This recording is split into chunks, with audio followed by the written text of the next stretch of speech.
Assalamualaikum warahmatullahi wabarakatuh.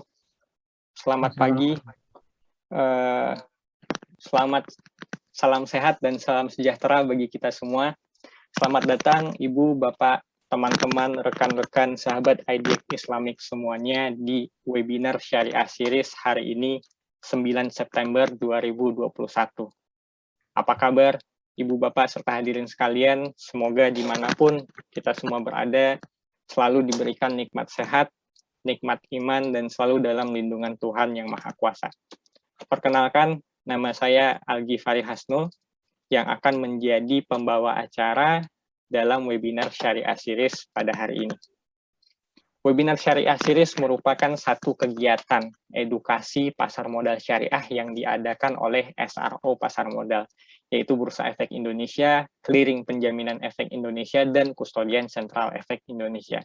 Dan untuk tema kita pada hari ini, kami juga bekerja sama dengan Indo Premier Investment Management, karena temanya berkaitan erat nih dengan Indo Premier Investment Management.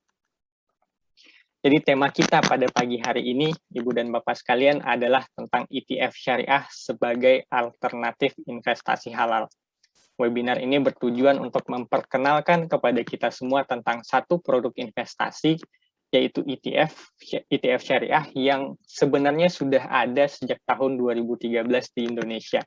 Tapi sepertinya literasi dan ketertarikan masyarakat untuk produk investasi ini masih belum optimal.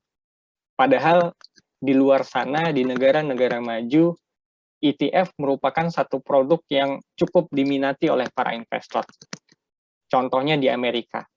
Per tahun 2020 saja, di Amerika Serikat ada sekitar 2.200 produk ETF dengan aset kelolaan senilai kurang lebih 5.400 billion dolar, atau kalau dalam rupiah itu sekitar 70.000 triliun. Bayangin tuh Bapak-Bapak berapa banyaknya jumlah aset yang dikelola oleh produk ETF di sana. Dibandingkan dengan kita yang mungkin masih baby ya, karena kita masih baru, jadi produknya belum terlalu banyak, tapi kita optimis produk investasi kita bisa sebanyak di Amerika sana. Jadi sebenarnya apa sih produk ETF itu, terutama yang syariah? Apa kelebihannya dibandingkan produk-produk investasi lain seperti saham, reksadana, dan bagaimana pengelolaannya, strukturnya seperti apa, apakah ini sesuai dengan prinsip syariah atau tidak? Pertanyaan itu semua akan kita jawab dalam webinar Syariah Series pada hari ini. Dan untuk itu telah hadir bersama kita 3 narasumber keren yang kalau saya bilang berkompeten banget, keren banget, dan memang top di bidangnya. Ada dari Bursa Efek Indonesia, dari Indo Premier Investment Management, dan dari Dewan Syariah Nasional Majelis Ulama Indonesia. Masing-masing narasumber nanti akan menjelaskan tentang ETF syariah sesuai dengan perannya masing-masing di industri pasar modal Indonesia. Nah, sebelum kita masuk ke pemaparan materi oleh narasumber, izinkan saya mengingatkan sedikit tentang peraturan atau informasi-informasi agar webinar kita berjalan lancar. Yang pertama, insya Allah webinar kita akan berlangsung selama kurang lebih 2 jam ke depan, yang terdiri dari 2 sesi, yaitu sesi pertama pemaparan materi oleh narasumber, dan sesi kedua yaitu tanya jawab.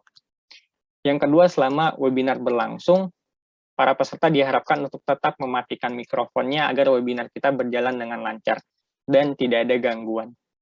Yang ketiga, selama pemaparan materi, harap videonya dimatikan agar peserta bisa fokus kepada pemaparan materi yang dilakukan oleh narasumber. Yang keempat, jika ada yang ingin bertanya, harap menyampaikan pertanyaannya melalui kolom chat dan disampaikan dengan singkat dan padat. Jadi jangan kepanjangan pertanyaannya Bapak Ibu, jangan sampai 1 paragraf, nanti kita kehabisan waktu untuk membacakan pertanyaannya aja. Dan yang terakhir, ada hadiah nih untuk para penanya yang beruntung, yaitu berupa top up saldo investasi ke rekening dana nasabah syariahnya, senilai total Rp1.200.000. Jadi siapkan pertanyaan-pertanyaan terbaik, pertanyaan-pertanyaan yang berbobot yang akan ditanyakan kepada para narasumber kita. Baik, sahabat IDX Islamic semuanya, tanpa berlama-lama lagi kita masuk ke inti acara, yaitu pemaparan materi oleh narasumber. Narasumber pertama kita adalah Bapak Ignatius Denny Wicaksono, atau biasa disapa Bapak Denny. Beliau adalah Kepala Divisi Pengembangan Bisnis Bursa Efek Indonesia.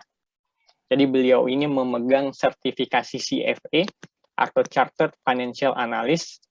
Kalau ibu bapak yang berkecimpung di dunia keuangan pasti tahu kalau CFA merupakan satu sertifikasi yang bisa dibilang the most respected atau yang paling dibanggakan lah dalam industri keuangan. Jadi kalau seseorang yang punya sertifikasi ini bisa dibilang itu jadi sumber informasi di industrinya. Gitu. Selain itu beliau juga memegang sertifikasi lain, yaitu diantaranya Certified Risk Manager kalau saya nggak salah. Dan memang beliau ini menjadi sumber acuan juga di Bursa Efek Indonesia. Baik, langsung saja kita sapa. Apa kabar Bapak Denny? Kabar baik, Mas Ari. Terima kasih banyak. Alhamdulillah. Tadi saya sudah perkenalkan sedikit, Pak, karena memang Pak Denny ini saya pun juga salut banget dengan kualifikasi dan kompetensi dari Pak Denny. Langsung saja Pak Denny, saya serahkan waktu dan tempat untuk menjelaskan tentang apa itu ETF syariah dan kelebihannya dibandingkan dengan produk-produk investasi lain. Dipersilakan, Pak. Baik, terima kasih Mas Ari. Sebelumnya yang terhormat Bapak Anwar Sahal, Head of Syariah Indo Premier Investment Management, dan juga yang terhormat Bapak Ustadz Bapak Kani Hidayah, Dewan Syariah Nasional Majelis Ulama Indonesia. Mohon izin saya melakukan pemaparan duluan, Bapak.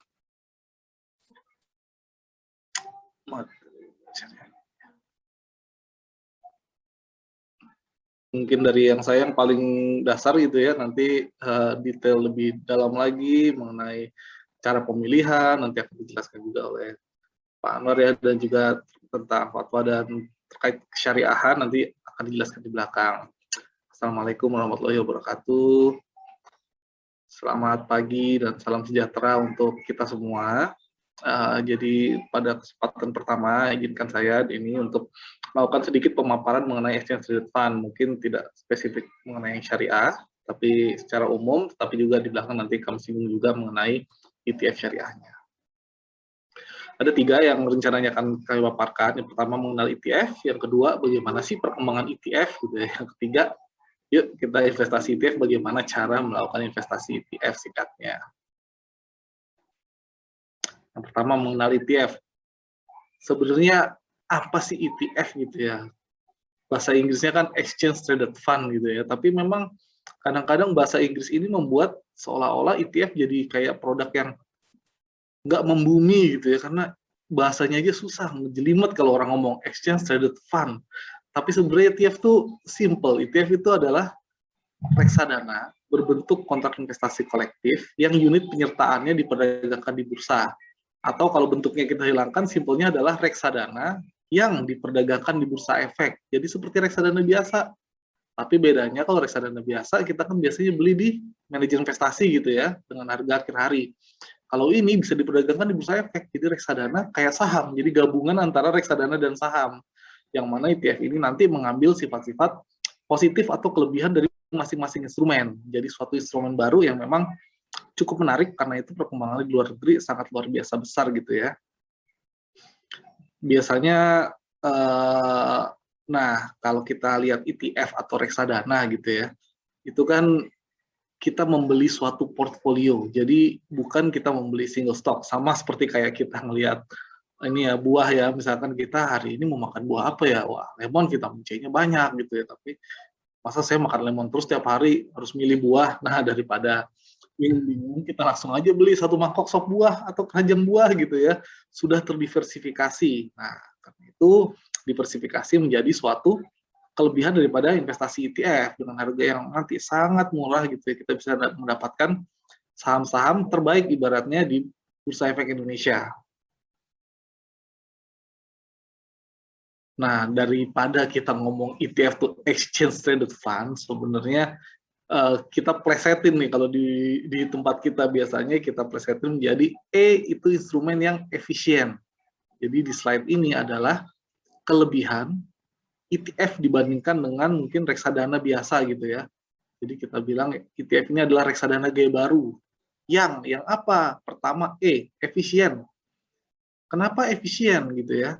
Jadi pertama tadi yang poin 2 dulu ya, portofolio sudah otomatis terdiversifikasi. Jadi tadi dengan membeli ETF berarti kita membeli portofolio yang terdiversifikasi. Kita nggak usah bingung gitu ya, mikir wah ini jangan-jangan ada risiko dari satu perusahaan ini, satu perusahaan itu gitu ya. Karena itu biasanya ETF ini digunakan gitu ya untuk berinvestasi terhadap suatu misalkan aset class, terhadap investasi saham di Indonesia gitu ya langsung, tanpa terlalu berpusing-pusing memilih saham apa nih yang bagus kali ini. Karena ketika kita biasanya sosialisasi ke investor, hal yang paling sulit adalah menentukan saya harus beli saham apa hari ini gitu ya.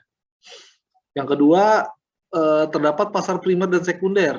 Nah, jadi ETF ini berbeda dengan reksadana. Dia ada pasar primernya, itu seperti halnya reksadana. Jadi itu adalah penciptaan kreasi unit, nanti akan kita share lebih detail sedikit. Dan ada pasar sekundernya, seperti berdagang di Bursa Efek Indonesia. Jadi tinggal pilih ETF-nya, biasanya huruf depannya huruf X, tinggal beli aja langsung gitu ya. Terakhir, kenapa efisien? Penyelesaian transaksi bersama dengan saham. Jadi ini mengenal sistem netting gitu ya. Kalau kita jual saham 200, kita beli ETF 200, kita nggak usah bayar apa-apa. Beda kalau sama reksadana gitu kan, kita mau jual reksadana 200.000, kita beli reksadana lagi 200.000, ya kita harus nunggu dulu uang yang 200.000 masuk gitu ya, baru kita beli lagi. Itu namanya tidak netting gitu ya. Yang kedua, transparan. Nah, T-nya transparan, E-nya efisien, T-nya transparan. Kenapa transparan? Yang pertama, nih harganya indikatif atau indikasi NAV. Berbeda dengan reksadana, ETF itu dipublikasikan setiap detik, bisa dihitung. Jadi kalau reksadana biasanya kan kita beli 500.000, dapatnya berapa? Nggak tahu, nanti akhir hari gitu ya ketahuan kamu dapat berapa unit penyertaan. Nah kalau ETF enggak. Kalau ETF, kita udah tahu tiap detik pergerakan harganya. Nah jadi pas kita beli ya udah itu adalah harga di pada saat detik tersebut gitu ya. Karena itu tadi bisa dipantau secara real time. Yang kedua, isi portfolio diumumkan setiap hari. Nah, ini fitur yang sangat menarik, khususnya bagi investor institusi. Kalau kita beli reksadana ya, biasanya kan top 10 daripada portfolio itu akan dipublikasikan dalam fact sheet yang dikeluarkan mungkin setiap bulan gitu ya. Kalau ETF gimana? ETF beda. Itu setiap hari wajib dipublikasikan seluruh portfolionya. Misalkan portfolionya berisi berapa? 30 saham. 30-30-nya wajib dipublikasikan apa aja, termasuk bobotnya. Karena itu biasanya ETF ini menjadi produk investasi pasif atau investasi yang mengikuti indeks. Karena tadi kalau mengikuti indeks kan semua juga tahu konstituen dari indeks ini apa gitu ya. Tidak perlu disembunyikan. Tapi kalau investasi aktif, walaupun tetap ada juga ya ETF untuk investasi aktif, tapi kalau investasi aktif dalam ETF kan harus dipublikasikan setiap hari portfolionya. Nah kadang ya itu ya, mungkin asset manager udah cari macam-macam pakai teknik yang luar biasa, tapi ternyata tiap hari dipublikasikan, nanti investor lain tinggal nyontek ya, oh dia beli ini ya saya ikut aja deh. Nah itu adalah, karena itu biasanya ETF menggambarkan proksi untuk investasi pasif. Yang terakhir adalah fleksibel. Nah ini yang tidak bisa didapat dimanapun gitu ya. Fleksibel di reksadana agak sulit, kalau di ETF maka di investor bisa jual kapan saja, dimanapun seperti halnya saham. Dan juga fleksibel sebenarnya isinya nggak mesti saham juga, bisa juga obligasi gitu ya. Jadi nggak mesti ETF itu melulu mengenai saham. Nah kurang lebih ini adalah kelebihan ETF gitu ya. Nah ini keunggulan ETF yang lain, mungkin penjabaran dari yang tadi aja, tambahannya adalah yang pertama liquid. Nah karena ini layaknya reksadana gitu ya, banyak yang agak sedikit salah kaprah gitu ya, karena semua melihat dari pasar sekunder aja. Padahal pasar primer di ETF itu jauh lebih besar, mungkin 100:1 perbandingannya. Jadi ketika melihat pasar sekunder, kok kayaknya ETF ini instrumen yang nggak liquid ya. Nah itu agak salah, karena sebenarnya ada pasar primernya, dan pasar primer ini datanya tidak terlihat. Misalkan biasa menarik data dari bursa gitu ya, trading volume, trading value, pasar primer ini datanya tidak terlihat, jadi tidak terrefleksikan di seluruh trading volume itu atau trading value yang ada. Tapi sebenarnya ETF punya yang namanya dealer partisipan, itu adalah pihak yang melakukan tadi subscription redemption di pasar primer maupun memasang kuotasi jual maupun beli di pasar sekunder. Karena itu bisa dibilang ETF ini instrumen yang cukup liquid. Yang kedua tadi mudah, bisa diperdagangkan kapanpun, dimanapun. Tiga, murah tadi ya. Ternyata ETF ini bisa didapat dengan modal kurang dari 10.000. Untuk apa? Bukan untuk satu saham. Untuk saham yang sudah menjadi basket dalam suatu portfolio. Bisa jadi 30 saham, 45 saham. Nah, bisa didapat dengan harga yang sangat murah, 10.000 gitu ya. Transparan tadi udah kita bahas. Diversifikasi juga sudah kita bahas. Nah, ini beberapa keunggulan-keunggulan dari ETF ya. Risk return dari ETF tentunya sama seperti investasi pada umumnya gitu ya. Return yang bisa didapat berupa capital gain maupun dividen. Terkadang dividen di ETF dibagikan gitu langsung ke investor. Risikonya mungkin sama seperti investasi saham. Pertama ada market risk tentunya.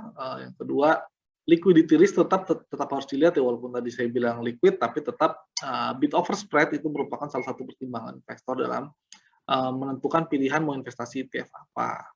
Yang terakhir adalah tracking error risk. Tracking error risk ini adalah ketika kita nge-track suatu indeks, misalkan di syariah ini kita mau nge-track indeks JII yang 30. Nah, kita bisa belum tentu 1 banding 1 gitu ya, kadang-kadang agak melenceng sedikit. Nah, itu yang kita sebut dengan tracking error. Walaupun nge-track sama-sama indeks, tapi terkadang belum tentu bisa 100% sama dengan indeks acuan yang diharapkan. Bisa jadi positif, bisa jadi negatif. Nah, sekarang mungkin untuk lebih detailnya, apa kalau gitu perbedaannya ETF, saham, dan reksadana? Karena kita bilang ETF itu adalah penggabungan antara saham dan reksadana gitu ya. Sekarang kita lihat dari aspek perdagangan yang pertama. Kalau saham melalui bursa efek, semua ditransaksikan di pasar sekunder gitu ya. Reksadana tadi melalui manajer investasi, biasanya akhir hari menggunakan harga acuan akhir hari. Kalau ETF tadi ada 2 pasar ternyata, pasar primernya menggunakan melalui dealer partisipan, yang pasar sekundernya itu melalui bursa efek, jadi seperti halnya transaksi saham. Jadi ada 2 pasar nih buat transaksi ETF. Kalau saham, yang kedua minimum beli atau jual, atau satuan perdagangannya ya. Kalau saham 1 lot atau 100 lembar biasanya di pasar sekunder. Kalau reksadana tadi bergantung dari ketentuan pembelian minimum, ada yang minimum 100.000, ada yang 500.000, ada yang 50.000 gitu ya. Kalau ETF, 2 pasar ini punya satuan yang berbeda. Kalau pasar primer biasanya 1 unit kreasi atau 1 basket, umumnya setara dengan 100.000 unit penyertaan. Karena itu pasar primer biasanya harganya cukup mahal, karena nggak bisa dibeli ketengan gitu ya, atau 1 lotan nggak bisa, tapi biasanya 100.000 UP atau 1.000 lot. Nah, yang kedua ada pasar sekunder. Pasar sekundernya itu 1 lot, sama seperti saham. Nah, di sini investor bisa mendapatkan ETF dengan harga yang sangat murah. Yang kedua, pergerakan harga.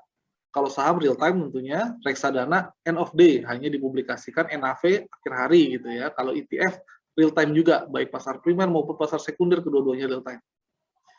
Selanjutnya adalah dealer partisipan. Nah, ini adalah fitur baru dalam ETF. Dealer partisipan ini adalah pihak sebenarnya yang membantu untuk melakukan tadi jual beli di pasar primer. Jadi kalau jual beli ETF ini sebenarnya tidak dilakukan melalui manajer investasinya, tetapi melalui dealer partisipan. Mungkin kalau diceritakan agak panjang, tapi mekanisme ini membuat ya yang namanya produk ETF itu bebas dari sangat minimum ya, bebas sampai dibilang bebas dari pajak maupun dari biaya transaksi. Karena biaya transaksi pada saat ini ya, pada saat jual beli awalnya itu adalah melalui dealer partisipan. Nah, ini skemanya mungkin agak panjang kalau saya jelasin, tapi kurang lebih itu kenapa ETF menjadi digemari ya, karena tadi dari sisi pajaknya dia bebas, yang kedua dari sisi biaya-biaya pembelian saham dan lain-lain dia dibebaskan juga, dan juga dia bisa transaksi di pasar sekunder.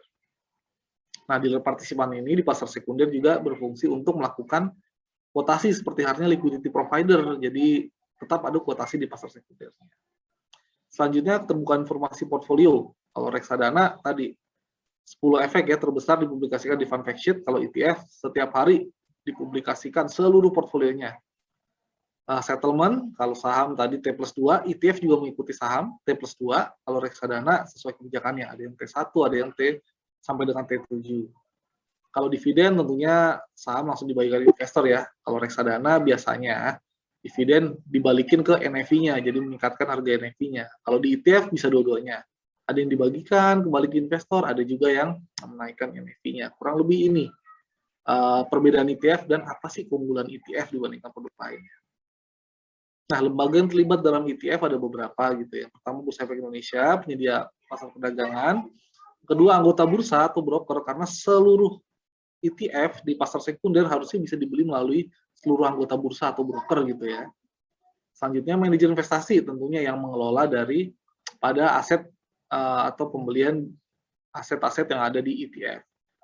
Selanjutnya dealer partisipan saat ini sudah ada 8 yang tadi untuk maintain pasar sekunder maupun penciptaan di pasar primernya. Yang terakhir bank kustodian. Nah, ini adalah KIK untuk menjaga atau untuk memastikan bahwa tadi ya aset-aset yang ada dalam reksadana itu memang disimpan oleh bank kustodian, jadi tidak disalahgunakan oleh manajer investasi. Nah, ini sekilas aja mungkin terkait perkembangan ETF. ETF tuh di US gitu ya, pertama kali itu sudah dimulai dari tahun 93. Jadi pertama kali memang ETF saya bilang tadi kan untuk mengetrack suatu indeks atau passive investment biasanya. Karena itu dimulai dari S&P 500 di tahun 93. Kembangannya luar biasa. 96 ada international ETF dikeluarkan di US, 98 ada sektor ETF yang dikeluarkan di US, tahun 2000 ada factor based ETF, di kita juga udah mulai banyak ya, dan small cap ETF, 2002 udah ada commodity ETF, 2004 udah ada bonds ETF di US, 2005 mulai sustainable ETF, 2008 sudah mulai yang namanya active ETF, jadi tidak melulu ETF itu akhirnya investasi pasif. Di 2008 sudah mulai ada investasi aktif gitu ya untuk ETF. Nah, ini yang tadi mungkin dijelaskan. Ternyata perkembangan ETF itu gimana? Sangat luar biasa tinggi. Jadi di luar gitu ya, banyak yang mulai berpikir bahwa ternyata mengalahkan pasar itu susah. Karena itu banyak akhirnya pindah ke yang namanya passively managed gitu, atau yang mengikuti indeks aja. Nah, ini yang ke atas nih yang passively managed nih. Yang ke bawah adalah yang actively managed. Datanya gimana? Dari tahun 2011 sampai tahun 2020, yang actively managed itu keluar sebanyak 1,9 triliun. Masuk ke dalam yang passively managed. Nah, passively managed ini ada dua. Biasanya ada ETF, ada reksadana biasa. Nah, bisa dilihat di sini. Yang ETF itu meningkat 2 kali lipat dibandingkan dengan reksadana indeks biasa.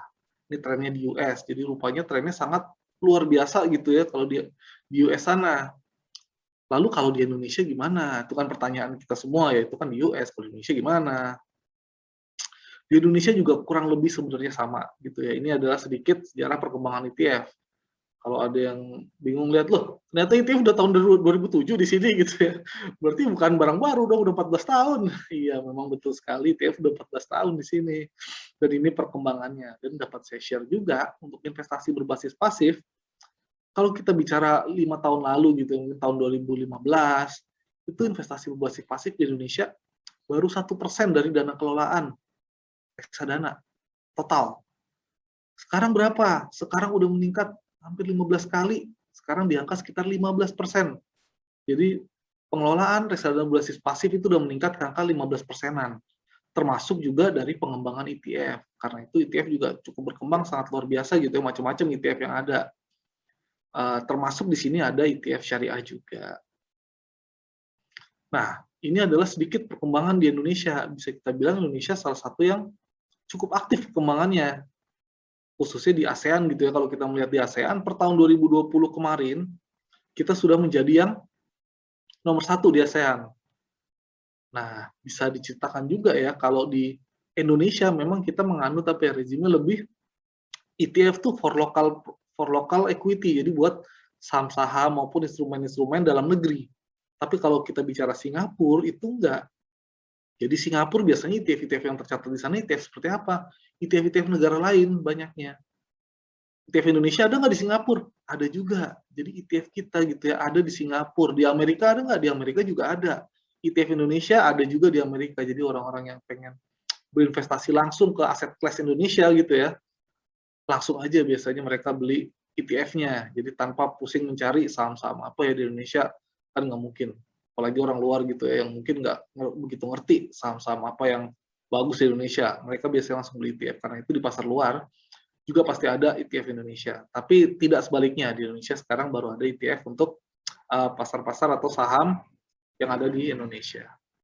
Ini sedikit perkembangannya, sangat luar biasa. Produk sudah meningkat gitu ya, ada 47 produk sekarang, MI sekarang ada 21, dealer partisipan 8, dan aset under management ada sekitar 15 triliun. Nah ini tadi memang masih kecil kalau dari sisi aset management, under management gitu ya untuk ETF, dan kita melihat masih ada potensi lah untuk pertumbuhan. Nah sekarang simpelnya kalau berinvestasi ETF seperti apa? Tadi saya bilang ada pasar primer, ada pasar sekunder. Kalau pasar primer kita mesti cari tahu dealer partisipan siapa dan kita beli ke dealer partisipan. Simpelnya gitu. Kita kasih uang, kita didapat unit gitu ya. Nanti masalah pembelian barangnya segala macam nanti akan dilakukan oleh dealer partisipan.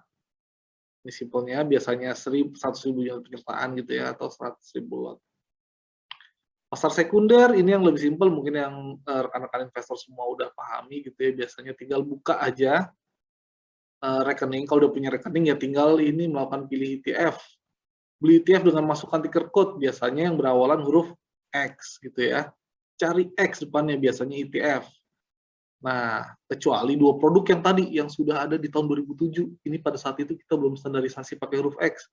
Masih panjang namanya, misalkan ini ada RLQ45X atau RABFI gitu ya. Setelah beli, ya T+2 dan gitu ya, ETF-nya masuk ke dalam rekening kita.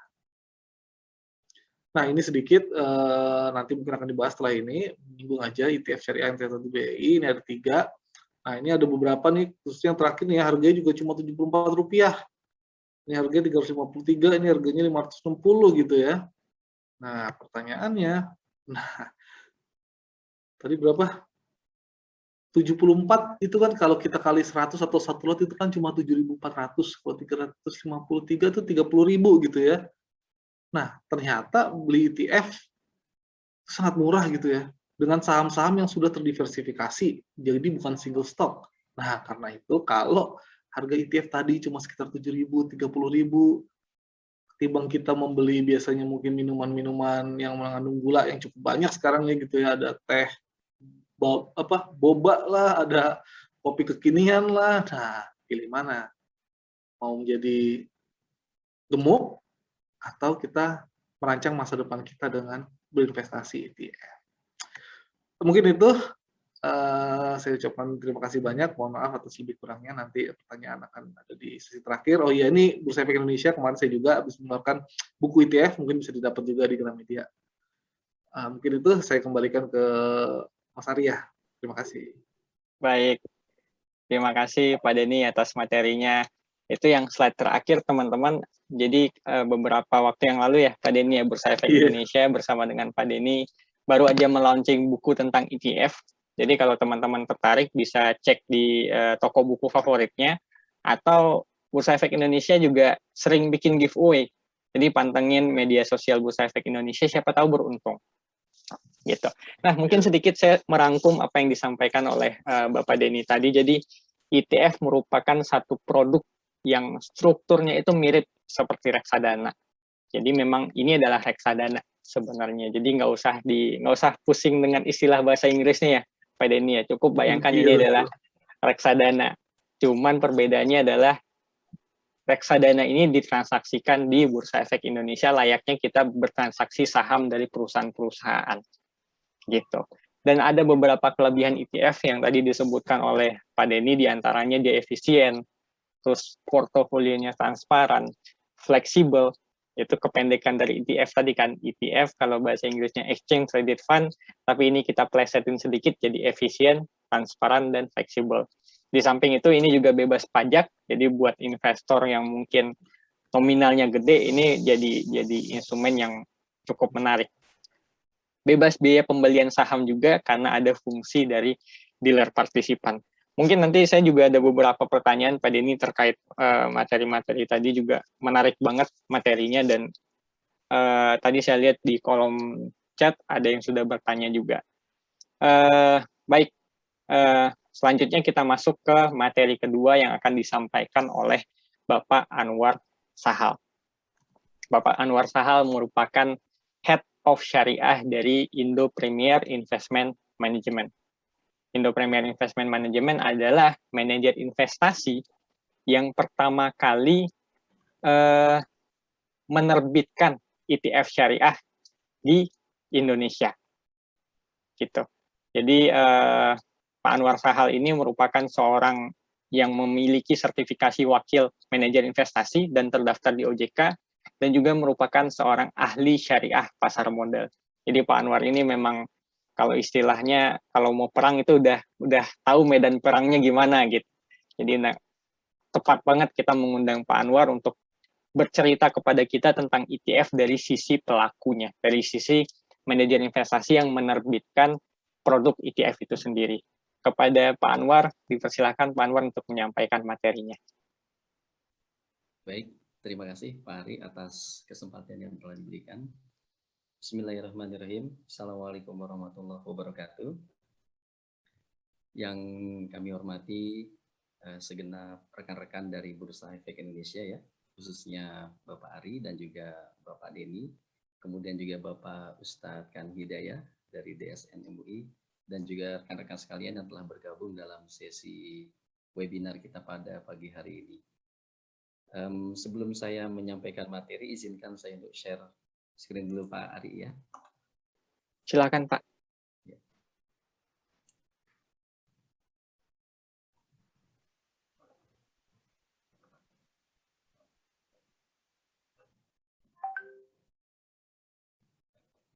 Sudah terlihat ya Pak Ari ya? Sudah Pak, tapi belum di full screen, di slideshow. Oke. Sudah nampak? Sudah Pak, terima kasih. Baik. Ya. Baik. Tema yang diberikan ke saya nih, saya diberikan amanah untuk bicara tentang bagaimana strategi berinvestasi dan memilih ETF syariah. Rabbi shrah li sadri wa yassir li amri wahlul 'uqdatam min lisani yafqahu qawli. Baik Bapak Ibu sekalian, tadi Pak Denny sudah memberikan penjabaran cukup lugas dan juga komprehensif. Tentunya waktunya kalau 20 menit buat Pak Denny rasanya tadi nggak cukup ya, karena buku yang beliau tulis bersama dengan teman-teman di BI itu sangat menarik, dan alhamdulillah saya juga sudah beli bukunya, saya sudah baca, dan ya sangat direkomendasikan buat teman-teman sekalian yang ingin mengetahui ETF itu apa, kemudian bagaimana berinvestasi dan seterusnya sebagaimana yang Pak Denny tadi sampaikan. Nah, pada kesempatan yang kedua ini, izinkan saya untuk berbicara lebih khusus terkait dengan masalah ETF syariah tentunya ya. Tadi ETF secara global sudah disampaikan oleh Pak Denny. Bagaimana kira-kira strategi dan berinvestasi dan juga memilih ETF syariah ini, berinvestasi pada ETF syariah ini ya. Nah, ada 4 topik paling tidak yang nanti kita akan coba bahas pada pagi hari ini. Ya, kita coba lihat dulu apa sih sebetulnya ETF syariah itu sendiri, kemudian bagaimana strategi berinvestasi pada ETF syariah, lalu apa saja kiat yang perlu kita perhatikan dan juga pahami dalam memutuskan ataupun memilih ETF syariah sebagai instrumen investasi kita. Kemudian yang terakhir adalah risiko investasi ETF syariah yang juga wajib kita ketahui, karena secara prinsip syariah, kalau kita bicara syariah, prinsip syariah, maka sesungguhnya risiko ini perlu di-announce, perlu diinformasikan baik oleh manajer investasi maupun oleh upper ataupun mungkin nanti dealer partisipan juga sebagai pihak yang memang terlibat dalam kegiatan ETF ini. Kenapa? Karena ini menjadi sesuatu yang penting dipahami oleh investor supaya nanti tidak terjebak pada kondisi yang ya quote unquote kok begini ya, tidak seindah seperti yang diceritakan atau diinformasikan begitu. Nah, maka dari itu ini penting untuk disampaikan kepada rekan-rekan sekalian agar kita terhindar dari satu praktek yang terlarang secara prinsip syariah yang disebut dengan tadlis, itu menyembunyikan sesuatu kekurangan suatu produk atau jasa, dan itu perlu diketahui oleh konsumen atau nasabah sesungguhnya ya, sehingga nanti nasabah tidak merasa dibohongi ataupun dikelabui oleh pihak-pihak yang memang berkepentingan dalam hal memasarkan produk-produk investasi syariah, khususnya adalah ETF syariah ini. Baik, rekan-rekan, sebelum kita masuk pada topik yang pertama, izinkan saya untuk sedikit memperkenalkan tentang profil IPIM terlebih dahulu ya.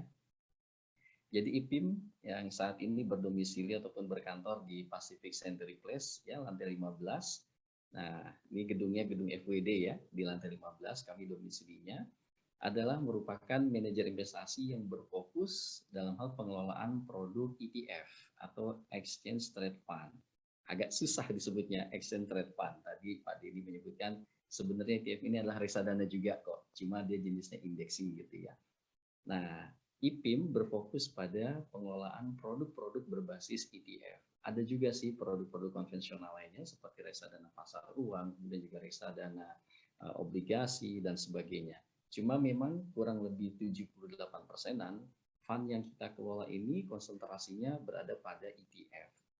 Nah, kemudian kalau kita lihat dalam sejarah ataupun milestone-nya pergerakan dari IPIM itu sendiri, IPIM menerbitkan produk ETF pertama di Indonesia ya pada tahun 2007. Nah, itu produknya disebut dengan ETF Premier ETF LQ45 ya pada 18 Desember 2007. Merupakan ETF pertama di Indonesia.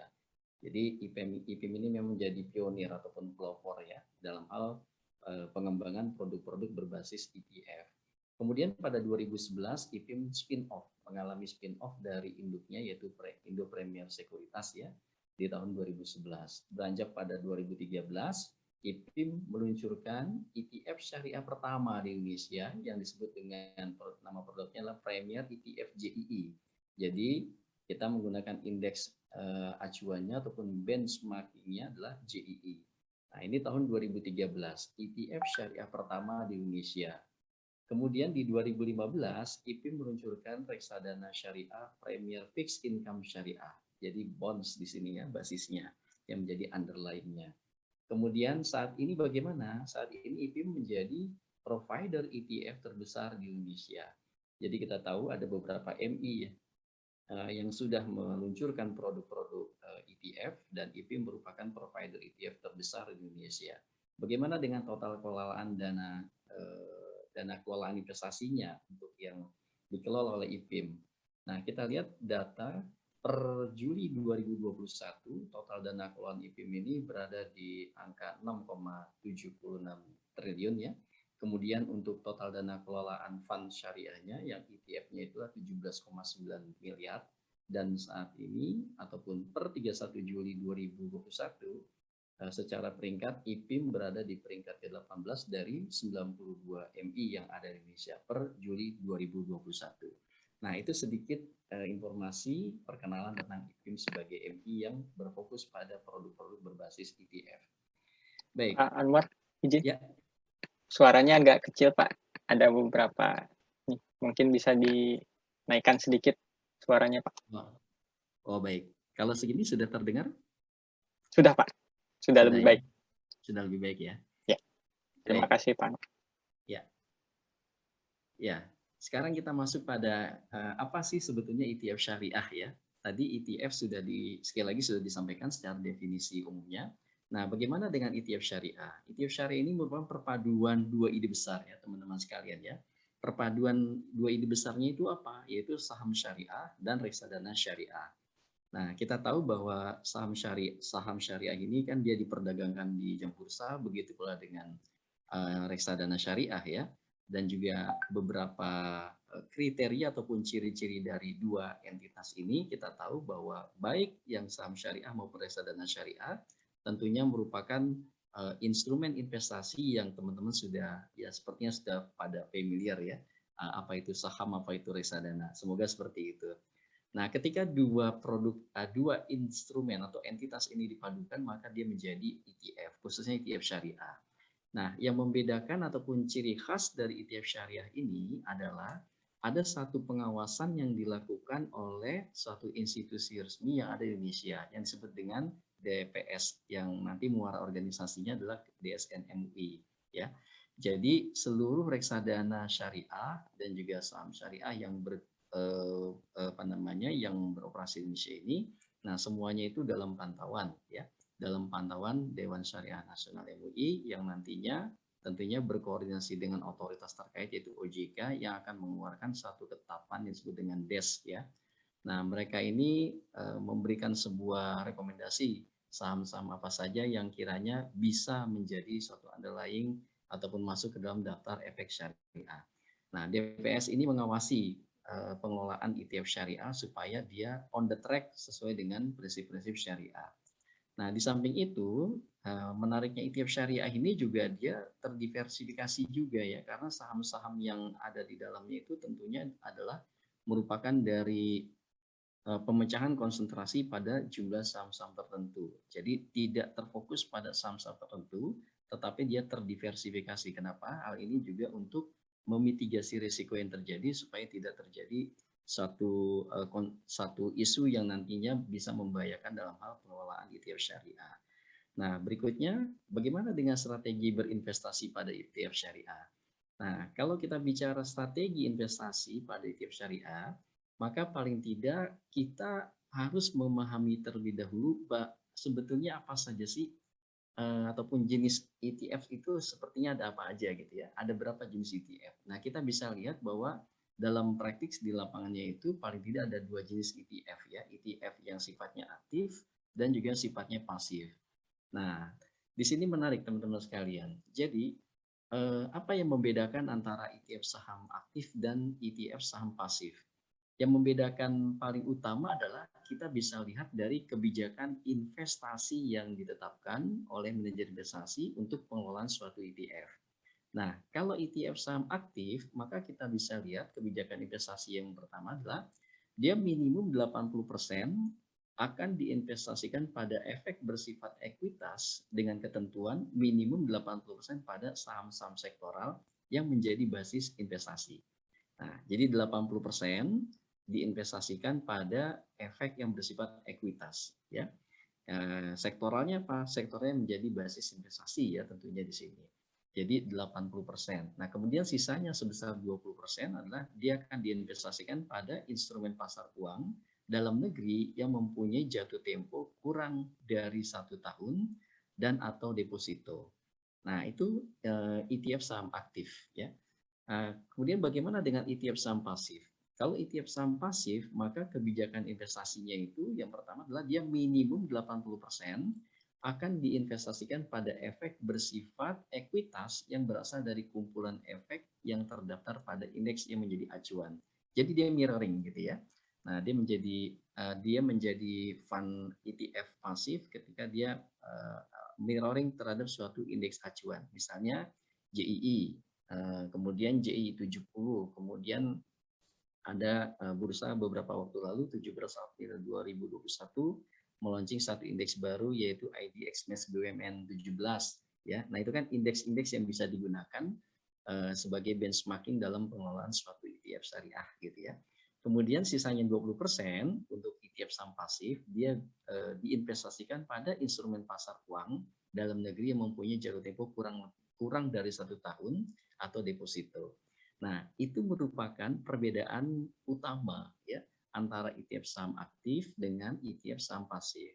Nah, saham-sahamnya ini diambil dari mana? Saham-sahamnya ini diambil dari daftar efek syariah yang diterbitkan oleh OJK dalam 1 tahun itu ada 2 kali, yaitu periode Mei dan periode November. Jadi, daftar efek syariah atau DES yang terakhir di 2021 ini telah terbit tanggal 23 Juli lalu ya, di mana ada 443 saham syariah yang bisa digunakan oleh para MI untuk dijadikan sebagai underlying pada ETF yang dikelolanya. Dari 443 saham syariah tersebut, dia terdiversifikasi ya, ada yang bergerak di sektor energi, barang baku, dan seterusnya, sehingga totalnya 443.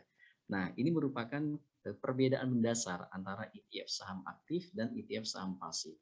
Nah, kalau kita sudah memahami hal ini, maka kita tentunya bisa menentukan strategi berikutnya gitu ya, untuk bisa memilih ETF yang mana nih yang akan kita gunakan sebagai instrumen investasi kita di pasar modal ini ya, sebagai salah satu alternatifnya. Nah, kalau kita lihat data di industri, maka saat ini AUM ETF ya, kita lihat per 31 Juli 2021, gimana komposisinya? saat ini masih ada baru terdapat 3 manajer investasi yang memiliki produk berbasis ETF syariah. Ada Indo Premier Investment Management salah satunya dengan market share-nya itu adalah 17,9 miliar atau sekitar 48%, sementara ada 2 MI lainnya dengan nilai 10,9 miliar atau 30% dan 8,3 miliar atau 22%. Total keseluruhan per 31 Juli kita lihat dia berada di angka 37,1 miliar ya. Tentunya jumlah ini terbilang masih kecil. Oleh karena itu dibutuhkan sebuah komitmen dan juga keberpihakan tentunya untuk terus mendorong agar pasar ETF syariah ini terus berkembang ataupun bertumbuh gitu ya dari sisi AUM-nya dan juga unit penyertaannya. Baik teman-teman sekalian, terus gimana nih kiat dalam memilih ETF syariah? Kalau tadi strateginya kita sudah paham ya, kita harus mengerti dulu jenis-jenis ETF yaitu ETF saham aktif dan ETF saham pasif. Kemudian langkah selanjutnya kiat ya, kiat yang mesti kita pahami juga dalam memilih ETF syariah. Ketika kita bicara kiat dalam memilih ETF syariah, ada satu filosofis berpikir ya. Kenalilah dirimu terlebih dahulu maka engkau akan mengenal Rabbmu. Nah itu dari sisi syariah seperti itu kira-kira ya. Man arafa nafsahu faman arafa rabbahu. Barang siapa yang mengenal dirinya maka dia akan mengenal Rabbnya. Nah itu filosofis berpikirnya ketika kita ingin memilih instrumen investasi syariah, khususnya adalah ETF syariah.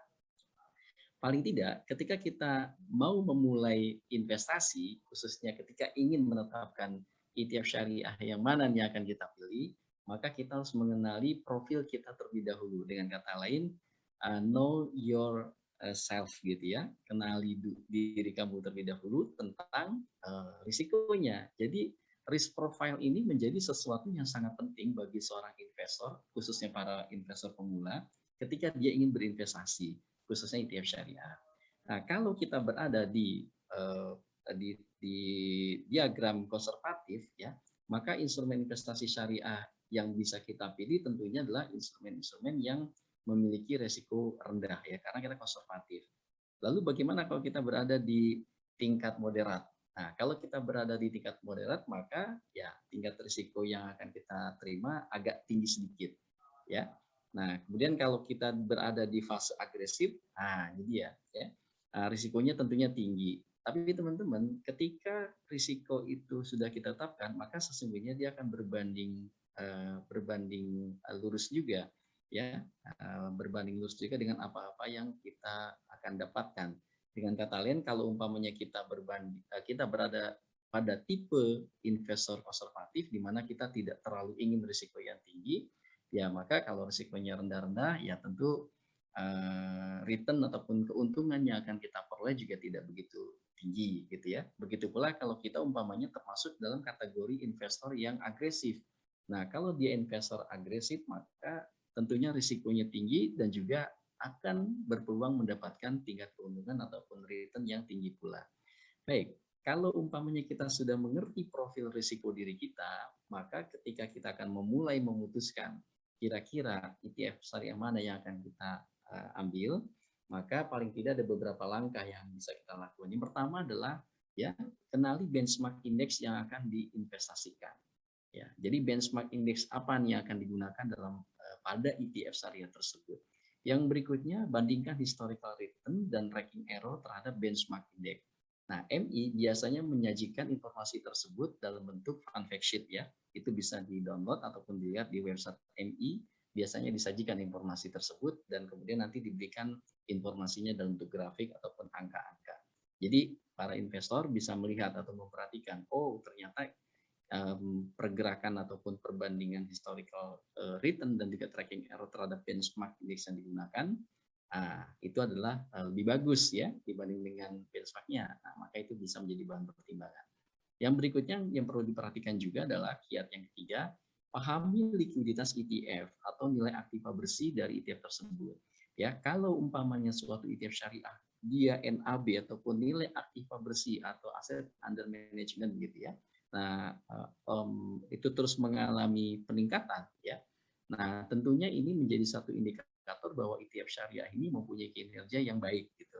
Nah, misalnya dia di-launching pada saat pertama kali dengan harga Rp100, kemudian dalam kurun 5 tahun nilai aktiva bersihnya atau ya nilai aktiva bersihnya itu bertumbuh. Nah, dari 100 menjadi katakanlah 500 gitu ya. Nah, tentunya ini menjadi satu indikator yang bisa digunakan oleh para investor bahwa reksadana ETF syariah ini memiliki kinerja yang baik ya. Nah, kemudian yang berikutnya adalah pahami indikator lain seperti AUM dan juga performance. Nah, AUM berarti adalah secara keseluruhan kita lihat kinerja dari manajer investasinya. Bagaimana dengan pertumbuhan dari AUM terhadap fund ataupun reksadana ETF syariah yang dikelolanya. Ketika memang secara overall dia bertumbuh ya secara signifikan apalagi, maka itu menjadi satu indikator yang menandakan bahwa produk ETF ini dikelola oleh MI yang memang memiliki kompetensi yang baik. Nah, itulah kiat dalam memilih ETF syariah gitu ya. Jadi paling tidak ada dua bagian besar. Yang pertama, kenali profil risiko diri kita. Kemudian yang kedua adalah kenali profil dari produknya itu sendiri. Baik, Bapak Ibu dan rekan sekalian ya. Kemudian yang terakhir adalah bagaimana dengan risiko investasi ETF syariah. Nah, seperti saya katakan tadi bahwa ketika kita bicara investasi, maka sesungguhnya risiko ini menjadi sesuatu yang wajib disampaikan oleh MI ataupun APER ya, sebagai agen penjual dari suatu reksadana. Nah, risikonya apa saja? Paling tidak ada 5 risiko yang mesti dipahami oleh para investor. Yang pertama adalah risiko perubahan kondisi ekonomi dan politik. Ini menjadi sesuatu yang penting ya, karena ini dia sangat sensitif tentunya pergerakan harga di market ya. Ketika memang kondisi ekonomi dan politik tidak stabil, bisa jadi dia terinfluence gitu, sehingga terjadi volatilitas yang cukup dinamis. Kemudian yang kedua adalah risiko berkurangnya nilai unit penyertaan. Karena adanya dinamika dalam di market atau di pasar, nah ini juga bisa berdampak pada adanya pengurangan nilai unit penyertaan. Berikutnya adalah risiko konsentrasi saham-saham. Maka dari itu di sini dimitigasi ya oleh MI selaku pengelola ETF syariah supaya tidak melakukan alokasi terhadap saham-saham tertentu di luar kebijakan investasi ataupun universal investment yang telah ditetapkan. Perlu dijagain dengan baik-baik. Yang keempat adalah risiko perdagangan dan likuiditas. Penting juga kita perhatikan tadi ya, bagaimana dengan likuiditas dari suatu MI ataupun dari produk ETF syariahnya itu sendiri, apakah dia bertumbuh ataupun menurun dan seterusnya. Nah, ini bisa menjadi satu bahan pertimbangan dan harus disampaikan oleh pihak terkait kepada para investor. Dan yang terakhir adalah risiko counterparty. Nah, 5 risiko ini menjadi sesuatu yang sekali lagi wajib disampaikan oleh MI ataupun APER dan pihak lain yang terkait supaya dia terhindar dari perbuatan yang terlarang secara syariah yang disebut dengan tadlis. Nah, ini merupakan gambaran profil kinerja dari reksadana ETF Premier ETF JII per 31 Juli 2021 ya, merupakan salah satu ETF syariah yang dikelola oleh Indo Premier Investment Management. Kita lihat pergerakannya. Kalau kita perhatikan di sini, dia sejak peluncuran ya tahun 2013 lalu, Premier ETF JII ini dia kinerjanya jika dibandingkan dengan indeks JII meskipun terjadi penurunan masih lebih baik ya. Indeks JII yang menjadi benchmark-nya sejak peluncuran inception dia minus 28, tapi di Premier ETF JII 18 ya, minus 18. Ya tentunya karena dia indexing ya, mirroring dari indeks acuan yang digunakan, maka risikonya adalah dia mengikuti bagaimana pergerakan indeks yang terbentuk di market, dan ini merupakan salah satu fund pasif ya, ETF pasif seperti yang sudah dijelaskan di depan tadi. Nah, sementara di tingkat tracking error-nya dia masih cukup bagus ya, terkendali di 0,08%. Secara umum kalau kita lihat pertumbuhannya sejak peluncuran di 2013 sampai dengan saat ini, bisa dikatakan bahwa ETF JII dengan total AUM ataupun aset under management yang dikelolanya yaitu 17,9 miliar merupakan salah satu ETF syariah andalan dari Premier ya, Indo Premier Investment Management, untuk terus bertumbuh dan juga berkembang yang dengan harapan bisa menjadi alternatif bagi para investor untuk bisa menjadikan ini ya Premier ETF JII ini sebagai salah satu koleksi investasinya. Baik, saya kira itu Hari yang dapat saya sampaikan. Semoga bisa memberikan pencerahan buat teman-teman semua. Dan apabila ada hal yang ingin ditanyakan, saya persilakan. Dan saya kembalikan ke Pak Hari. Terima kasih Pak Hari. Assalamualaikum warahmatullahi wabarakatuh. Waalaikumsalam warahmatullahi wabarakatuh. Terima kasih Pak Anwar atas penyampaian materinya. Menarik banget tadi Pak Anwar jelasin dari mulai dari strategi pengelolaan dana ETF, ada ETF aktif dan ETF pasif, dan perbedaannya kalau yang pasif itu lebih ke tracking indeks, benar-benar tracking. Kalau yang pasif, yang aktif itu berusaha untuk mengalahkan dari indeks acuannya. Tadi saya juga mencatat ada beberapa kiat yang diberikan oleh Pak Anwar untuk kita memilih ETF yang akan kita investasikan. Yang pertama, karena ETF ini adalah satu instrumen yang cukup agresif ya Pak ya. Jadi time frame-nya agak lebih panjang. Jadi teman-teman jangan berharap bisa jadi kaya mendadak dengan investasi di ETF. Jadi harus kenali profil risikonya. Dan yang kedua, kenali juga indeksnya. Kalau teman-teman memilih ETF pasif yang benchmarking to index, kenali indeksnya. Indeksnya isinya apa, terus konstituen indeksnya seperti apa, gitu. Dan juga perhatikan tracking errornya. Itu yang disampaikan oleh Pak Anwar tadi. Menarik Pak, ada beberapa pertanyaan sebenarnya dari saya pribadi, tapi nanti kita prioritaskan pertanyaan dari para peserta dulu. Selanjutnya, Ibu, Bapak, peserta hadirin sekalian, kita sudah mendengar tadi dari Pak Denny tentang definisi, pengertian, kelebihan dari ETF, dan dari Pak Anwar juga strategi pengelolaan dana yang dilakukan oleh manajer investasi seperti apa, kiat-kiat memilih ETF yang akan kita investasikan juga seperti apa. Nah, selanjutnya nih, narasumber selanjutnya. Ini akan menjelaskan tentang bagaimana sih sebenarnya prinsip syariah di dalam struktur ETF ini, akad apa yang digunakan, dan boleh nggak sih berinvestasi di ETF secara prinsip syariah. Karena sepengetahuan saya belum ada fatwa yang khusus menjelaskan tentang ETF syariah ini. Nah, narasumber ketiga kita adalah Bapak Ustadz Kani Hidayah dari Dewan Syariah Nasional Majelis Ulama Indonesia. Selain menjadi pengurus harian di DSN MUI, beliau juga menjabat sebagai Dewan Pengawas Syariah di beberapa institusi keuangan. Di antaranya ada Bank Syariah, ada asuransi syariah, dan juga ada manajer investasi. Apa kabar Ustadz Kani? Alhamdulillah baik Mas Ari. Alhamdulillah Ustadz. Baik Ustadz. Sehat ya. Alhamdulillah Ustadz. Terima kasih. Baik Ustadz Kani, langsung saja saya berikan waktu dan tempat room Zoom-nya kepada Ustadz untuk menyampaikan dan menjelaskan materinya, Ustaz. Terima kasih. Baik, Assalamualaikum warahmatullahi wabarakatuh. Bismillah, alhamdulillah, wassalatu wassalamu ala rasulillah wa ba'du. Yang saya hormati, terima kasih moderator Pak Mas Ari, kemudian Pak Denny, juga Pak Ustadz Sahal ini, Pak Ustadz Sahal nih. Alhamdulillah saya ketemu di ini ya, di Maya Pak Sahal. Dan tentu saja kawan-kawan di Bursa Efek Indonesia ya, dan juga para peserta webinar tentang ETF syariah. Alhamdulillah, puji syukur Allah SWT. Pada kesempatan ini kita bisa hadir tentu saja dengan inayah dan hidayah Allah, dengan pertolongannya ya, alhamdulillah kita bisa hadir.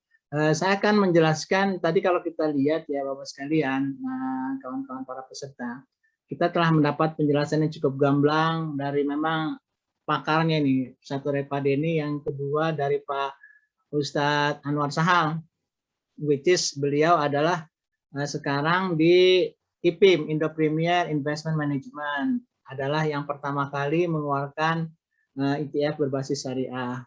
Dan tadi ada yang nanya, kebetulan saya sempat invest ya, tikernya apa? Tikernya itu XIJI, CG. Nah, itu tikernya. Saya hafal. Jadi gitu teman-teman. Jadi tadi pada disampaikan untuk ETF itu awalnya yang sekarang ini adalah dengan huruf X ya. Jadi XIJI. Karena CG ini adalah melakukan benchmarking dengan Jakarta Islamic Index. Teman-teman sekalian yang Bapak-bapak dan saudara yang saya hormati, memang kalau disampaikan oleh Mas Ari tadi benar, fatwanya itu belum ada, Mas Ari. Nah, ini menarik nih, fatwa belum ada, produknya udah ada. Nah, terus gimana status hukumnya? Nah, perlu saya informasikan, itulah yang kita lakukan di DSN. Kadang-kadang memang sesuatu itu duluan produknya, baru fatwanya kita bikin kemudian. Karena memang bisnis itu nggak bisa nunggu. Mungkin pada waktu itu juga di IPIM itu ada Dewan Pengawas Syariahnya cukup pada level DPS. Jadi memang karena size-nya juga kebutuhannya belum, artinya masih inilah ya, ini sesuatu yang baru kita bahas internal dari IPIM. Dan alhamdulillah dengan bantuan DPS kita bisa dari IPIM ya, dari IPIM mengeluarkan namanya CG, yaitu ETF berbasis syariah. Baik, tadi sudah dijelaskan bahwa ETF ini adalah Exchange Traded Fund. Bisa next Mas Ari. Nah, jadi kalau kita ngomong seperti Pak Denny sampaikan, bahasa Inggris itu gampang, selesai. Exchange Traded Fund or singkatannya ETF. Kalau yang syariah dengan ETF syariah. Kalau bahasa Indonesia ini panjang banget. Ini saya quote dari POJK 33 ya. Sebenarnya yang nomor 1 itu yang pertama, box pertama, reksadana syariah berbentuk kontrak investasi kolektif yang unit perdagangannya diperdagangkan di bursa efek. Nah, itu definisi ETF menurut POJK nomor 33. Dengan definisi itu, sehingga kebijakan investasi syariah bentuk KIK yang unitnya diperdagangkan wajib mengacu pada masing-masing reksadana yang diikutinya gitu. Kalau misalnya dia reksadana indeks kan berarti itu ngikutin sebagai reksadana indeks, berarti dia ikutin tentang ketentuan tentang reksadana indeks. Reksadana yang dijadikan acuan oleh JI adalah reksadana indeks. Jadi sederhana itu. Nah, berikutnya mungkin. Nah, kalau kita lihat kan ini saya bikin satu ringkasan. Kalau reksadana syariah kemudian diperdagangkan di bursa, maka jadilah menjadi ETF. Nah, tentu saja kalau di reksadana aspek syariahnya adalah mengikuti ketentuan reksadana syariah, yaitu Fatwa DSN nomor 20 tentang pedoman investasi untuk reksadana syariah. Jadi itu. Jadi aspek syariahnya itu sudah tersedia, walaupun ETF secara sendiri belum ada ya. Nah, kalau kita lihat mungkin harus dinotis kenapa kata mengikuti itu saya bold dan saya kasih hijau terang ya. Nah, ini nanti ada sebabnya nih, teman-teman sekalian. Baik, next mungkin. Nah, kalau akadnya reksadana syariah itu apa? Namanya wakalah bin udroh, yaitu wakalah artinya akad mewakilkan kepada pihak tertentu untuk pertama mengelola aset reksadana syariah, yaitu dikelola sebagai wakil investor adalah manajer investasi. Nah, tadi kayak perusahaan Pak Anwar itu tuh MI dia, Indo Premier Investment Management, maka dia untuk reksadana menjadi wakil investor untuk mengelola aset reksadana syariah. Kemudian wakil berikutnya adalah Bank Kastedien sebagai wakil investor untuk menjaga dan mengadministrasikan reksadana syariah.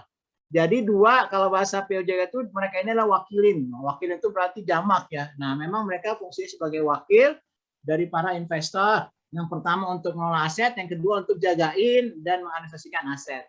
Jadi kalau kita lihat fatwanya, ini udah jelas bahwa reksadana syariah kan udah banyak. Nah, kalau dia secara fikihnya jadi tidak ada masalah karena tentu saja sesuai dengan fatwa yang telah ada di DSN MUI.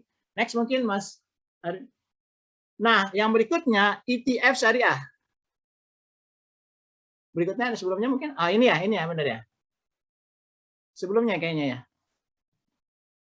Nah, ETF syariah itu kan berarti diperdagangkan di bursa. Nah, aspek syariahnya mengikuti mekanisme dengan saham di Bursa Efek Indonesia, yaitu Fatwa DSN nomor 80 tahun 2011 tentang prinsip syariah di Bursa Efek. Nah, fatwa ini kita ringkas. Sebenarnya judul fatwa ini cukup panjang, tapi kadang-kadang orang DSN bilang pokoknya Fatwa 80 ada tentang prinsip syariah di Bursa Efek, itu aja cukup deh. Padahal itu tentang perdagangan, mekanisme perdagangan saham, mekanisme perdagangan instrumen berbasis likuiditas di pasar sekunder kalau panjangnya. Tapi kita lihat ini kita namakan fatwa ini adalah fatwa tentang prinsip syariah di Bursa Efek. Nah, next. Akadnya apa nih? Akad perdagangannya ETF di bursa. Tadi kan ikutin fatwa nomor 80. Kalau kita lihat tadi sudah dijelaskan oleh Pak Denny bahwa pasar perdana termasuk di pasar hal Pak Anwar Sahal, pasar dana investor dengan dealer partisipan. Akadnya ada al-bai, akadnya itu jual beli. Nah, kalau di pasar sekunder, akadnya adalah jual beli sama investor, jadi agak beda. Kita yang pertama di pasar primer itu adalah unit creation, di mana itu dengan dealer partisipan. Kalau pasar sekunder antar para investor yang memang sekarang sangat mudah dilakukan. Nah, yang berikutnya yang harus juga jadi pertimbangan, kalau akad jual beli itu harus ada harga atau saman. Nah, saya ingin memberikan penjelasan sedikit, bahwasanya tadi telah dijelaskan juga secara gamblang oleh Pak Denny dan Pak Sahal. Keunikan ETF itu dengan reksadana biasa, yang pertama tidak diperjualbelikan, yang pertama kalau ETF itu diperjualbelikan. Nah, yang kedua, kalau reksadana ini ditransaksikan itu once a day, sehari cuma sekali. Jadi sekali sehari, kalau sekali dalam sehari, kalau kita misalnya, kalau nggak salah manual mungkin saya udah nggak update nih. Kalau kita misalnya subscribe misalnya sebelum jam 12, maka menggunakan harga penutupan hari ini. Tapi kalau penutupan setelah jam 12 gitu Pak Anwar, kalau kira-kira ya saya agak lupa, maka mengikuti penutupan hari bursa berikutnya. Nah, itu jadi dia once a day ditransaksikan. Nah, kalau ETF ini ditransaksikan all day long. Oh, ini kayak lagu aja, all day long. Jadi sepanjang hari karena dia real time. Jadi bisa kelihatan tuh pergerakan harga ETF dan di mana bid and offer-nya pada transaksi di bursa. Kalau misalnya teman-teman para partisipan itu sudah punya online trading, ketik aja CG akan kelihatan tuh bid offer-nya. Itu kira-kira ya. Nah, jadi ini real time. Nah, oke, berikutnya next. Terus mekanisme distribusi ngikutin mana? Tentu saja ngikutin fatwa 80. Kalau kita lihat dalam konsep fikih muamalah itu kan yang kita cari larangannya. Karena kaidah umumnya adalah dalam fikih itu al-aslu fil muamalah, al-aslu fil muamalat al-ibahah. Bahwa semua hal dalam asal-usul hal dalam muamalah itu adalah boleh. Kecuali ada keterangan, ada dalil yang melarangnya. Jadi yang dicari dalam muamalah itu larangannya. Salah satu yang saya kira applicable pada transaksi ETF itu ada dua hal yang saya lihat, saya notice bisa saya ini kan dalam transaksi ini, yaitu pertama short selling. Ya tentu saja dalam transaksi ETF nanti teman-teman tidak bisa short selling atau margin trading dengan menerima basis margin yang dikenakan bunga dari broker. Ini nggak boleh karena itu termasuk transaksi yang dilarang. Nah, jadi inilah yang membedakan antara reksadana biasa dengan reksadana yang diperdagangkan di bursa efek. Jadi secara fikihnya sebenarnya dia jadi mengikuti. Kok Pak Kani bisa bilang mengikuti ya? Sebenarnya saya gimana? Saya discuss dengan salah seorang ahli fikih di DSN. Ini kalau saya lihat ada dua fatwa di DSN MUI yang mengquote satu kaidah fikih, yaitu fatwa nomor 65 tentang HMETD dan fatwa nomor 66 tentang warrant syariah, HMETD syariah dengan warrant syariah. Di situ diambil salah satu kaidah, mungkin teman-teman yang sudah paham, yaitu at-tabi. Jadi yang mengikuti itu ngikutin gitu loh. Jadi kalau kita baca buku fikih misalnya yang saya baca sih ya, bahwa memang suatu transaksi itu mengikuti yang diikutinya. Kalau kita misalnya beli kunci di material, maka anak kunci itu ikut, nggak bisa dipisah, gitu kan? Kalau kita beli sapi lagi hamil nih, hamil buat sapi ini banget ya, keren banget, sapinya lagi hamil, maka sapi itu tidak boleh diperjualbelikan secara terpisah, nggak boleh anaknya dalam kandungan sendiri, terus sapinya sendiri, tapi secara bersamaan, yaitu keduanya tidak boleh dijual secara terpisah. Nah, itu contoh-contoh dalam konteks klasik. Kalau contoh keuangan, nah ini harus kita pikirkan lagi. Ternyata saya punya satu pendapat yang mungkin menarik, bahwasanya kenapa yang mengikuti itu ngikutin gitu loh. Yaitu salah satu hal yang saya baca dalam buku, ternyata pengikut itu merupakan bagian dari sesuatu yang diikutinya, atau bagian tersebut memiliki kaitan dalam proses kejadiannya. Kalau kita lihat, ini kan sebenarnya dia proses kejadiannya itu adalah yang pertama reksadana. Reksadananya basis syariah. Jadi kalau kita lihat syarat-syarat syariah untuk reksadana itu, tentu saja investasinya harus syariah. Pertama, apa yang menjadi wahana investasinya, tentu saja tidak boleh saham-saham misalnya saham ya yang bernama syariah. Gimana proses seleksinya? Maka ngikutin proses seleksi saham syariah. Yaitu pertama dilihat core-nya harus memang sesuai dengan syariah, tidak boleh konvensional bank, tidak boleh perusahaan yang memproduksi distribusi barang haram dan sebagainya. Kemudian ada screening finansial, yaitu screening finansial yang pertama rasio hutang ribawi terhadap total aset tidak boleh lebih dari 45%. Yang kedua, rasio antara pendapatan non halal dibanding total pendapatan tidak boleh lebih 5%. Inilah yang pada Fatwa DSN nomor 135 itu dijelaskan tentang kriteria ini. Jadi tentang saham kalau nggak salah 135 dijelaskan ada kriteria untuk saham-saham syariah. Jadi memang prosesnya itu persis kayak begitu. Dan waktu kita ambil sebagai dia untuk dibentuk ETF dengan mengambil benchmark DI, maka hemat saya selesai. Karena yang DI itu semuanya sahamnya syariah. Nah, kemudian waktu perdagangan selesai. Karena perdagangan di bursa itu mengikuti fatwa DSN nomor 80. Namun demikian ada beberapa hal mungkin kalau kita lihat terkait dengan perdagangan saham secara umum termasuk juga ETF. Kalau dia mimicking atau mengikuti ketentuan dalam transaksi saham, maka satu hal yang harus kita tegaskan. Maka nih kalau investasi ETF itu boleh nggak nawaitunya atau niatnya sebagai investasi atau bisa nggak ditradingin? Nah, ini kalau kita ngomong saham secara khusus, ini jadi pertanyaan yang paling penting nih. Maka next slide-nya saya akan jelaskan. Nah, ini saya ambil standar dari OIV.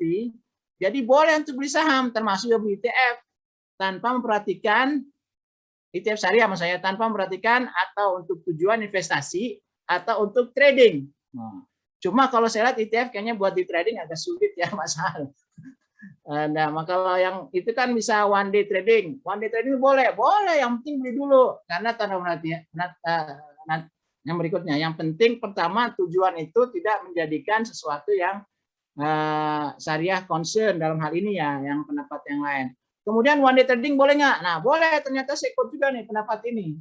Jadi kalau kita sudah beli saham, maka kita sebagai pembeli itu boleh melakukan apa saja terhadap saham kita beli. Setelah selesai formalitas transaksi jual beli dan adanya transfer hak dan kewajiban, meskipun penyelesaian atau settlement untuk kepentingannya belum terjadi. Jadi settlement is one thing, kalau kita udah beli is the other thing gitu. Jadi kalau kita udah beli maka kita boleh jual. Misalkan ETF-nya kita beli nih, ETF-nya CG, ternyata karena bagus indeksnya naik karena dia kan real time. Ini contoh yang agak ini sih sebenarnya. Nah yang agak nanti teman-teman lihat deh gimana pergerakan CG ya. Itu sebenarnya boleh, yang penting kita beli dulu, kemudian dia naik, kita jual. Walaupun di sana settlement tadi kan T+2 kalau saham itu belum sempurna. Nah dalam konteks fikih maka penguasaan itu sifatnya penguasaan yang sifatnya adalah hukmi atau qobotnya qobot hukmi, bukan qobot hakiki yang memang harus memang kita kuasai secara fisik. Nah teman-teman sekalian, satu hal juga yang mungkin bisa dinotis secara fikih, apakah syariah itu Pak Kani ada risiko nggak sih kalau investasi syariah, termasuk ETF syariah? Ada, karena risiko itu keniscayaan. Ini yang saya sering sampaikan kepada teman-teman yang memang senang investasi syariah. Karena namanya risiko itu adalah suatu yang inherent. Jadi kalau syariah juga ada risiko, sehingga memang mempelajari sebelum kita invest, seperti disampaikan Pak Anwar, menjadi suatu keharusan. Jadi jangan sampai kita invest untuk sesuatu yang kita tidak tahu. Dalam konsep risiko dan hasil, syariah sangat mengendorse karena ada satu kaidah ya, al-gunmu bil gurmi. Jadi untung itu selalu diikuti dengan ada risiko.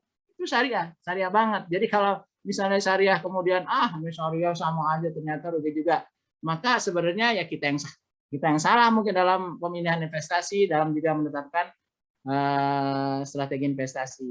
Nah, ini mungkin teman-teman sekalian, kalau sekarang fatwa belum ada, tapi dengan mengacu atau mengkiaskan pada yang ada fatwa-fatwa yang telah dikeluarkan DSN, maka dalam ETF syariah itu secara fikih eligible untuk kita invest, karena pertama reksadananya reksadana syariah, which is sudah halal, kemudian transaksi di bursa adalah transaksi yang dibolehkan, sepanjang mengikuti pedoman yang telah digariskan ADSN. Artinya tidak bermain spekulasi, tidak juga short selling, tidak juga margin trading. Saya kira demikian Pak Mas Ari, Pak Ari, sharing saya. Mudah-mudahan memicu teman-teman untuk bertanya lebih dalam lagi. Mohon maaf jika ada salah kata, akhirul kalam. Semoga bermanfaat. Wassalamualaikum warahmatullahi wabarakatuh.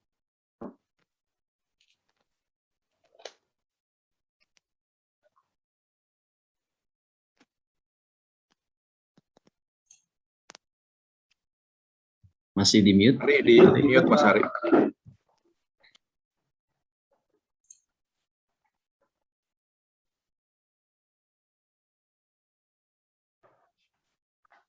Masih belum terdengar suaranya Mas Hari. Iya. Belum ya? Udah. Ya. Oh, sudah. Baik, terima kasih Pak Denny. Sampai mana tadi ya? Ya, terima kasih Ustadz Kani atas materi yang disampaikan. Mungkin sedikit saya mau rangkum apa yang disampaikan oleh Ustadz Kani tadi. Jadi walaupun ETF syariah ini belum ada fatwa khusus dari DSN MUI, tapi ada dua fatwa yang bisa dikiaskan ke dalam produk ETF syariah ini. Karena pada dasarnya ETF adalah satu reksadana syariah. Jadi fatwa nomor 20, fatwa tentang reksadana syariah itu applicable ke produk ETF syariah ini. Dan untuk perdagangannya di Bursa Efek, itu juga fatwa nomor 80 applicable untuk perdagangannya. Jadi secara perdagangan udah tidak ada masalah, secara struktur produk pun juga sudah tidak ada masalah. Jadi teman-teman yang merasa kayak, wah ETF ini syariah nggak ya? Namanya bahasa Inggris nih, kayaknya nih agak-agak ragu nih gitu kan. Udah nggak usah khawatir, kita sudah diyakinkan oleh Ustadz Kani bahwa produk ETF syariah ini sesuai dengan prinsip syariah. Baik, selanjutnya kita masuk ke sesi tanya-jawab. Hadirin sekalian, sudah lumayan banyak pertanyaan yang masuk pada kolom chat dan ada yang teknis, ada yang secara garis besar. Nah, ini yang akan saya tanyakan kepada narasumber kita. Sebelum saya lanjut ke sesi tanya-jawab, saya ingin reminder sedikit bagi yang belum bertanya dan ingin bertanya dapat menyampaikan pertanyaannya dengan menyampaikan nama lengkap _ pertanyaannya. Pertanyaannya disingkat-singkat aja, Ibu dan Bapak sekalian, diringkas saja supaya tidak terlalu panjang. Dan jangan lupa ada hadiah senilai total Rp1.200.000 dalam bentuk top up saldo RDN syariah yang nanti bisa Ibu dan Bapak gunakan untuk membeli ETF syariah. Apa gunanya ikut webinar ini tapi nggak langsung praktek, gitu kan. Nah, saya langsung ke pertanyaan pertama nih, dari Bapak Haryadi Husni. Ini mungkin lebih cocok ke Pak Denny, kali Pak Denny. Dan ini juga waktu saya lihat presentasi Pak Denny tadi, saya juga kepikiran nih, apa nih yang dilakukan oleh bursa supaya masyarakat itu lebih aware. Jadi pertanyaan dari Bapak Haryadi Husni adalah, saat ini masih banyak masyarakat yang belum terlalu mengenal ETF. Bagaimana cara BEI dan juga anggota bursa dalam mempromosikan ETF? Apakah ada promo tertentu, atau mungkin ada insentif yang diberikan kepada investor atau mungkin perusahaan sekuritasnya begitu Pak, supaya transaksi ETF ini lebih booming lagi nih Pak Denny. Monggo Pak. Baik, terima kasih Mas Hari, terima kasih Pak yang tadi, mohon maaf. Haryadi. Pak Haryadi atas pertanyaannya. Baik, memang tadi saya ceritakan ya, ETF ini sudah dari tahun 2007, padahal kita sudah hadir di tengah-tengah kita ya. Tapi kalau kita lihat, memang 3 tahun belakangan ini pertumbuhan ETF itu sangat luar biasa tingginya. Jadi memang tidak secara natural juga gitu ya, beberapa hal dilakukan oleh kita, oleh bursa dengan dukungan OJK dan juga tentunya dari seluruh market partisipan untuk memboosting ETF ini, sehingga kita tahun lalu bisa mencapai nomor 1 di ASEAN. Jadi secara garis besar ada 4 target gitu ya yang kita upayakan dalam pengembangan ETF dalam beberapa tahun terakhir. Yang pertama itu adalah kemudahan akses ETF. Nah, beberapa program kerjanya antara lain kita melakukan ini ya, sosialisasi dan diskusi dengan anggota bursa agar paling tidak ETF ini tersedia pada online trading.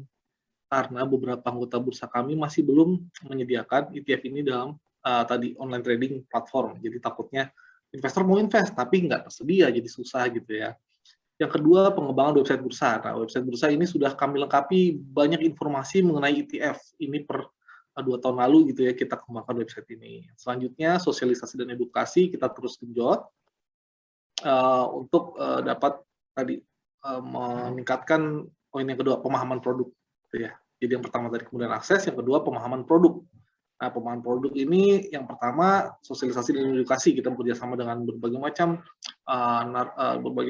partner gitu ya untuk melakukan sosialisasi mengenai ETF, dan banyak sekali kegiatan sosialisasi seperti mungkin hari ini yang kita lakukan. Yang kedua seperti adanya penerbitan buku ETF, itu salah satu juga untuk pemahaman produk. Yang ketiga itu target kita adalah ketersediaan bid ask spread yang kompetitif. Tadi juga saya lihat ada pertanyaan, kok kayaknya pasar sekundernya kayaknya lemas banget gitu ya. Nah, sebenarnya memang ETF ada dua pasar tadi, ada pasar primer, pasar sekunder. Pasar primer itu sekarang ini memang rasionya kurang lebih seperti 100:1. Jadi transaksi di pasar primer itu 100 kali lebih ramai dibanding pasar sekunder. Nah, atas hal ini kita melakukan beberapa inisiatif. Yang pertama, kita melakukan yang namanya rebate fee. Jadi kita memberikan rebate fee kepada dealer partisipan. Sehingga tadi kuotasinya diharapkan lebih ramai dan spread-nya lebih tipis gitu ya. Yang kedua, kita mengupayakan untuk adanya penambahan dealer partisipan. Yang ketiga, kita baru merubah yang namanya maximum price movement. Mungkin ini investor banyak yang belum paham apa itu MPM gitu ya. Kalau di saham, sadar tidak sadar, ternyata setiap kuotasi itu tidak boleh melebihi dari 10 tick dari last traded price atau perdagangan akhir. Nah, di ETF, karena sebenarnya ada harga NAV actual-nya dan NAV di sekunder, ini takutnya bisa berbeda gitu ya, kita melepas MPM itu di akhir tahun kemarin, sehingga sekarang kuotasinya bisa lebih cepat oleh dealer partisipan dan spread-nya bisa lebih tipis. Nah, yang terakhir adalah, yang keempat itu targetnya adalah variasi produk, peningkatan variasi produk. Dengan apa kita melakukan itu tadi? Dengan penerbitan indeks-indeks baru. Kita memberikan banyak sekali indeks baru dalam beberapa tahun terakhir ini. Jadi kalau kita share ETF secara umum, kita punya indeks yang namanya factor index, growth index, thematic index kayak ESG dan lain-lain. Termasuk syariah sebenarnya kita mengeluarkan indeks baru kemarin, IDX MAS BUMN 17 gitu ya. Jadi karena syariah sekarang ini baru yang main atau yang dari liquidity, kita sebenarnya ingin terus meningkatkan indeks-indeks syariah. Tapi tadi mungkin menunggu masukan juga dari market. Tapi salah satu yang sudah kita keluarkan tadi adalah IDX MAS syariah BUMN 17. Tapi saat ini masih belum ada ETF-nya gitu ya. Nah, kurang lebih itu yang kita lakukan dalam beberapa tahun terakhir, dan ya syukur kita bisa menjadi nomor 1 sekarang dari sisi jumlah produk di ASEAN gitu ya. Baik. Pak Denny, terima kasih. Ini banyak banget ya Pak ya yang dilakukan oleh bursa dalam beberapa tahun terakhir ya. Mulai dari internalnya sampai untuk kebijakan-kebijakan untuk para investor gitu, dan juga kemarin saya lihat data perdagangan ETF syariah Pak, di tahun 2021 itu lonjakannya cukup tinggi, mungkin bisa dibilang 5 kali lipat Pak Denny. Jadi pas saya lihat datanya surprise juga, oh ini apakah karena ada investor gede yang masuk atau memang literasi kita meningkat di tahun ini. Itu cukup menarik datanya Pak. Terima kasih Pak Denny atas jawabannya dan penjelasannya. Saya mungkin lanjut ke pertanyaan selanjutnya untuk Pak Anwar nih dari Indo Premier Investment Management. Ada pertanyaan dari rekan saya Pak, dari Erli Saputra. Pertanyaannya seperti ini, apakah IPIM sudah ada merancang ETF baru, terutama yang berbasis ESG plus syariah? Karena tadi Pak Denny kan juga dalam presentasinya menyampaikan ETF tahun lalu ya Pak Denny ya, itu mayoritas konsepnya ESG semua ya Pak. Apakah IPIM ada rencana baru atau rancangan baru begitu Pak? Atau mungkin indeks-indeks lain yang return-nya bisa lebih superior dibandingkan ETF yang sudah ada saat ini Pak? Ya, baik. Terima kasih Pak Ari. Ya, memang saat ini tidak dalam waktu dekat ya. Kami masih dalam proses mengekspor ya. Bagaimana kiranya untuk pengembangan ETF syariah di IPIM ini. Ada pemikiran untuk meng-create satu produk ETF syariah dengan indeks lain JI ya. Seperti tadi ESG yang saat ini sedang semarak ya pembahasannya. Sampai ada yang bilang bahwa sebenarnya ESG itu sudah syariah gitu, karena memang memperhatikan masalah hal-hal yang sangat syar'i gitu, pembawa kemaslahatan. Jadi Pak Ari, saat ini IPIP masih dalam proses mengekspor dulu nih, tidak dalam waktu dekat. Harapannya sih tidak terlalu lama juga ya bisa melaunching ETF syariah yang berikutnya begitu. Kira-kira begitu Pak Ari. Baik, terima kasih Pak Anwar. Semoga dalam waktu 1 tahun 2 tahun ada ETF baru ya Pak ya. Iya, amin. Karena sudah mungkin nanti peringatan 1 dekade setelah CG ada ETF baru gitu. Iya. Baik. Harapannya begitu memang ya, karena kan kalau kita lihat data di market memang masih terbilang ya peluangnya terbuka lebar lah ya. Tinggal bagaimana kita lebih fokus lagi untuk bisa mengenjoy di market lebih bagus lagi geraknya. Ya. Terima kasih Pak Ari. Terima kasih Pak Anwar. Mungkin saya mau minta pendapat Ustadz Kani sedikit terkait ESG dan syariah nih Ustadz. Seperti yang Pak Anwar bilang tadi, Ustadz Kani, kalau ada yang bilang ESG itu udah syariah sebenarnya. Menurut Ustadz, gimana nih Ustadz? Di mute Ustadz. Terima kasih Mas Ari. Ini satu memang orang mulai shifting ya. Jadi memang konsep ESG itu ya memang syariah banget. Jadi kita syariah itu kan nggak boleh merusak lah. Jadi memang aturan kita sampaikan jangan merusak di muka bumi, termasuk konsep ini. Nah, jadi memang saya kira untuk ke arah sana saya kira hal yang baik ya. Nah, cuman begini kan, ini yang jadi masalah nih Pak Anwar nih. Kalau marketnya itu ya harus ada ini gitu ya, harus ada yang stimulus lah untuk bisa marketnya nimbul gitu, untuk bisa tampil ya Pak Anwar. Iya. Dan saya sebenarnya salut sama Indo Premier nih, adalah salah satu lembaga penuh sekuritas yang jadi pelopor nih. Saya jadi promosi Indo Premier ya Pak Anwar nih. Pertama pelopor menerbitkan namanya ETF. Itu tahun 2013 ya. Iya. Tapi sebelumnya itu Indo Premier juga yang pertama kali menjadi pelopor SOTS ingat saya. Ya. Sistem online trading syariah. Dan saya termasuk yang terayu nih oleh teman-teman Anwar juga jadi nasabahnya SOTS Indo Premier. Jadi saya sampaikan kenapa saya tahu, karena saya sempat juga punya namanya CG. Jadi CG itu ternyata Pak Denny, saya tradingnya lewat SOTS iPod yang punyanya Indo Premier Sekuritas tapi. Jadi luar biasa yang tadi kalau sampaikan. Spreadnya itu memang terlalu lebar. Nah, itu mungkin jadi ini ya Pak Denny ya, spreadnya terlalu lebar. Tapi dengan tadi Pak Denny sampaikan, mudah-mudahan jadi lebih menarik gitu kan. Tapi lagi-lagi kan ya tunggulah, maksudnya teman-teman juga melihat perkembangan ini, saya kira bursa ternyata luar biasa memonitor gimana how to develop the market ya, untuk lebih variatif, lebih untuk lebih juga menarik para investor. Saya kira saya support tuh, mudah-mudahan ya ini satu ide yang luar biasa gitu ya Mas Ari ya. Baik Ustadz Kani, terima kasih atas pendapatnya dan masukannya. Saya kembali ke Pak Denny nih. Pak Denny, ada beberapa pertanyaan teknis yang ditanyakan oleh teman-teman investor kita. Tadi Pak Denny sebutkan di materi presentasi bahwa ETF itu transparan dan setiap hari portofolionya itu dipublish oleh manajer investasi. Nah, untuk mengetahui portofolio terupdate-nya ini di mana nih Pak Denny? Harus kemana nih para investor kita ini? Ya baik, ya, terima kasih Mas Ari. Untuk mengetahuinya sebenarnya simpel aja. Masuk aja ke website Bursa Efek Indonesia, idx.co.id, masuk ke dalam keterbukaan informasi. Gitu ya. Nanti ada pilihan keterbukaan informasi daripada ETF. Nah, di situ akan dilihat ada macam-macam sebenarnya keterbukaan informasi yang dilaporkan, termasuk misalkan laporan yang tahunannya, termasuk fact sheet-nya kadang dilaporkan, tetapi untuk hariannya bisa dilihat di situ ya, untuk portfolio hariannya. Jadi di keterbukaan informasi ini ya Pak, saya izin share screen sedikit ya Pak, supaya teman-teman lebih ada gambaran begitu. Nah, di situ bisa kelihatan. Di ETF ini ya Pak. Nah, misalkan pilih aja salah satu. Siap. Jadi begitu teman-teman, ini teman-teman tinggal pergi ke idx.co.id, pergi ke perusahaan tercatat, keterbukaan informasi.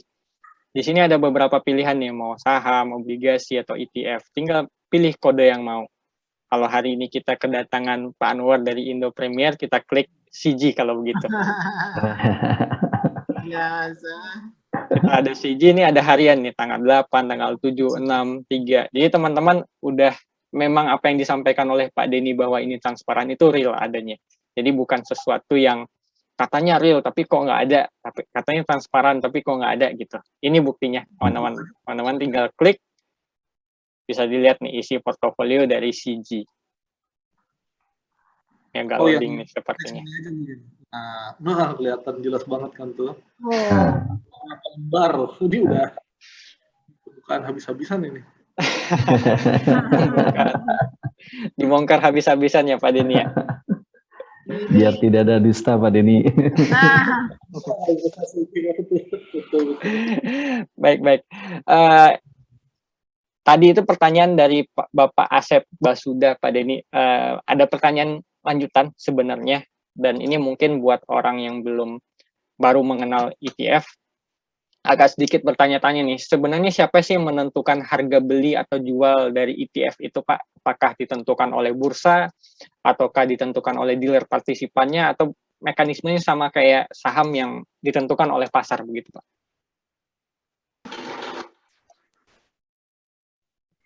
Iya, sebenarnya sih kalau ETF kan mirip kayak reksadana sebenarnya Pak ya. Reksadana tetapi diperdagangkan di bursa. Jadi kalau menanyakan siapa sih yang menentukan harganya, yang pertama ada dua harga acuan nih di ETF. Yang pertama ada harga acuan dari reksadana sendiri atau NAV-nya. Kita kenal nilai aktiva bersihnya gitu, NAB. Itu yang diterbitkan akhir hari, sama seperti reksadana. Nah, caranya sebenarnya kan tinggal mengalihkan harga saham dengan jumlah lembar yang tadi gitu ya. Nah, reksadana atau officialnya diterbitkan di akhir hari. Tapi kalau ETF, karena tadi di hari sebelumnya udah dikasih tahu, saya isinya saham ini jumlahnya sekian.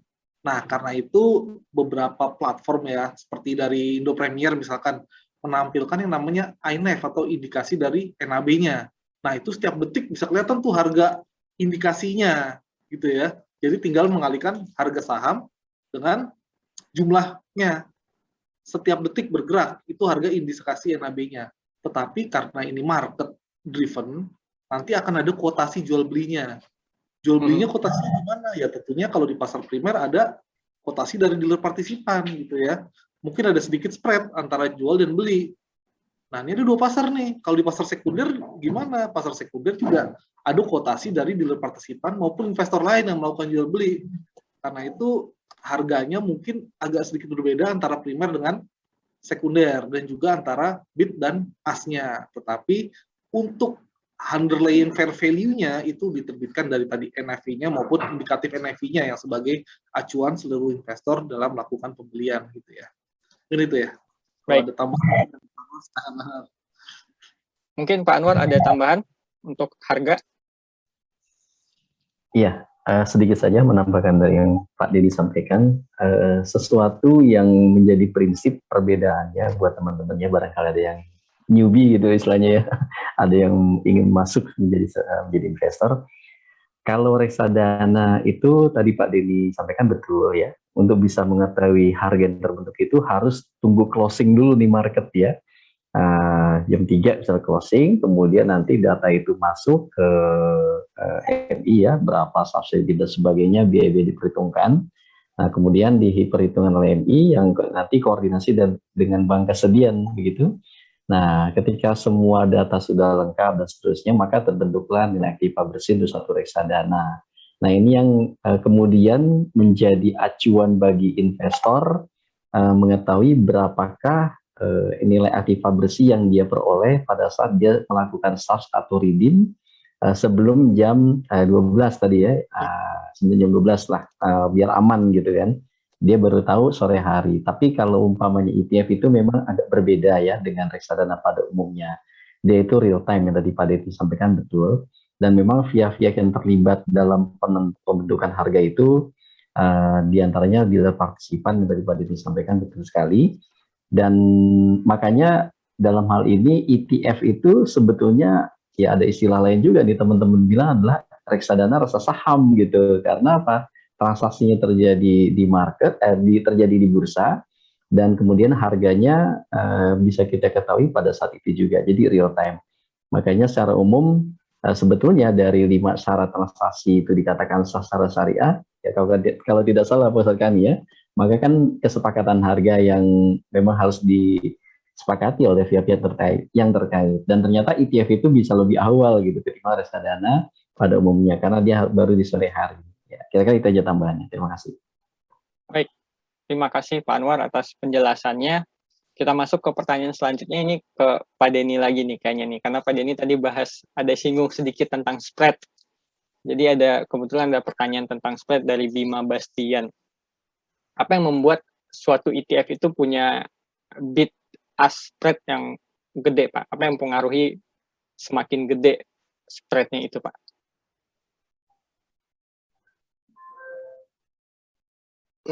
Baik, mungkin sedikit ya. Jadi spread tadi ada di pasar primer, ada juga di pasar sekunder. Kalau di pasar primer itu kan kuotasi adalah kuotasi dari dealer partisipan gitu ya. Jadi memang dealer partisipan tersebut yang akan menghitung biasanya secara real time. Nah, ditambah lagi dengan mungkin biaya-biaya gitu ya, biaya-biaya yang termasuk dalam pembelian asetnya.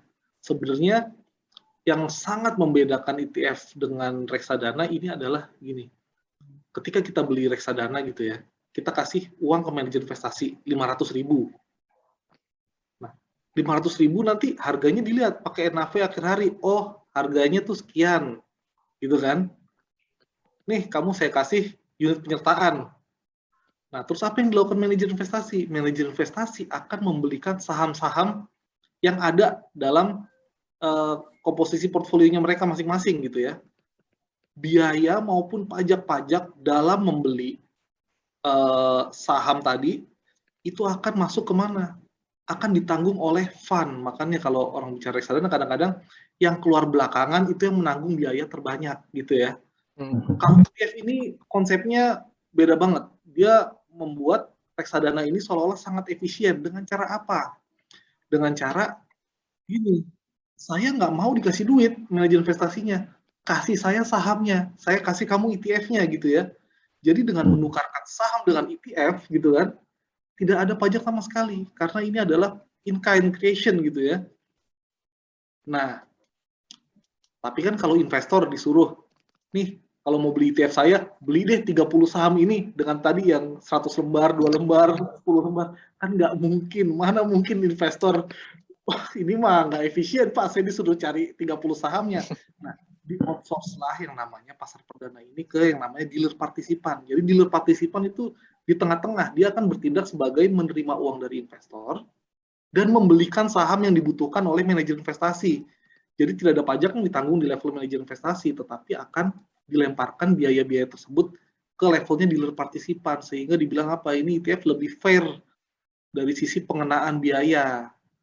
Nah, tadi kan masalah bid ask spread-nya kan. Nah, bid ask spread tersebut adalah tadi pastinya fee dari dealer partisipan dan juga likuiditas dari underlying-nya tersebut. Karena kalau underlying-nya ada bid ask spread-nya, ya tentu saja bid ask spread itu harus dimasukkan ke dalam bid ask spread yang ada di pasar primernya.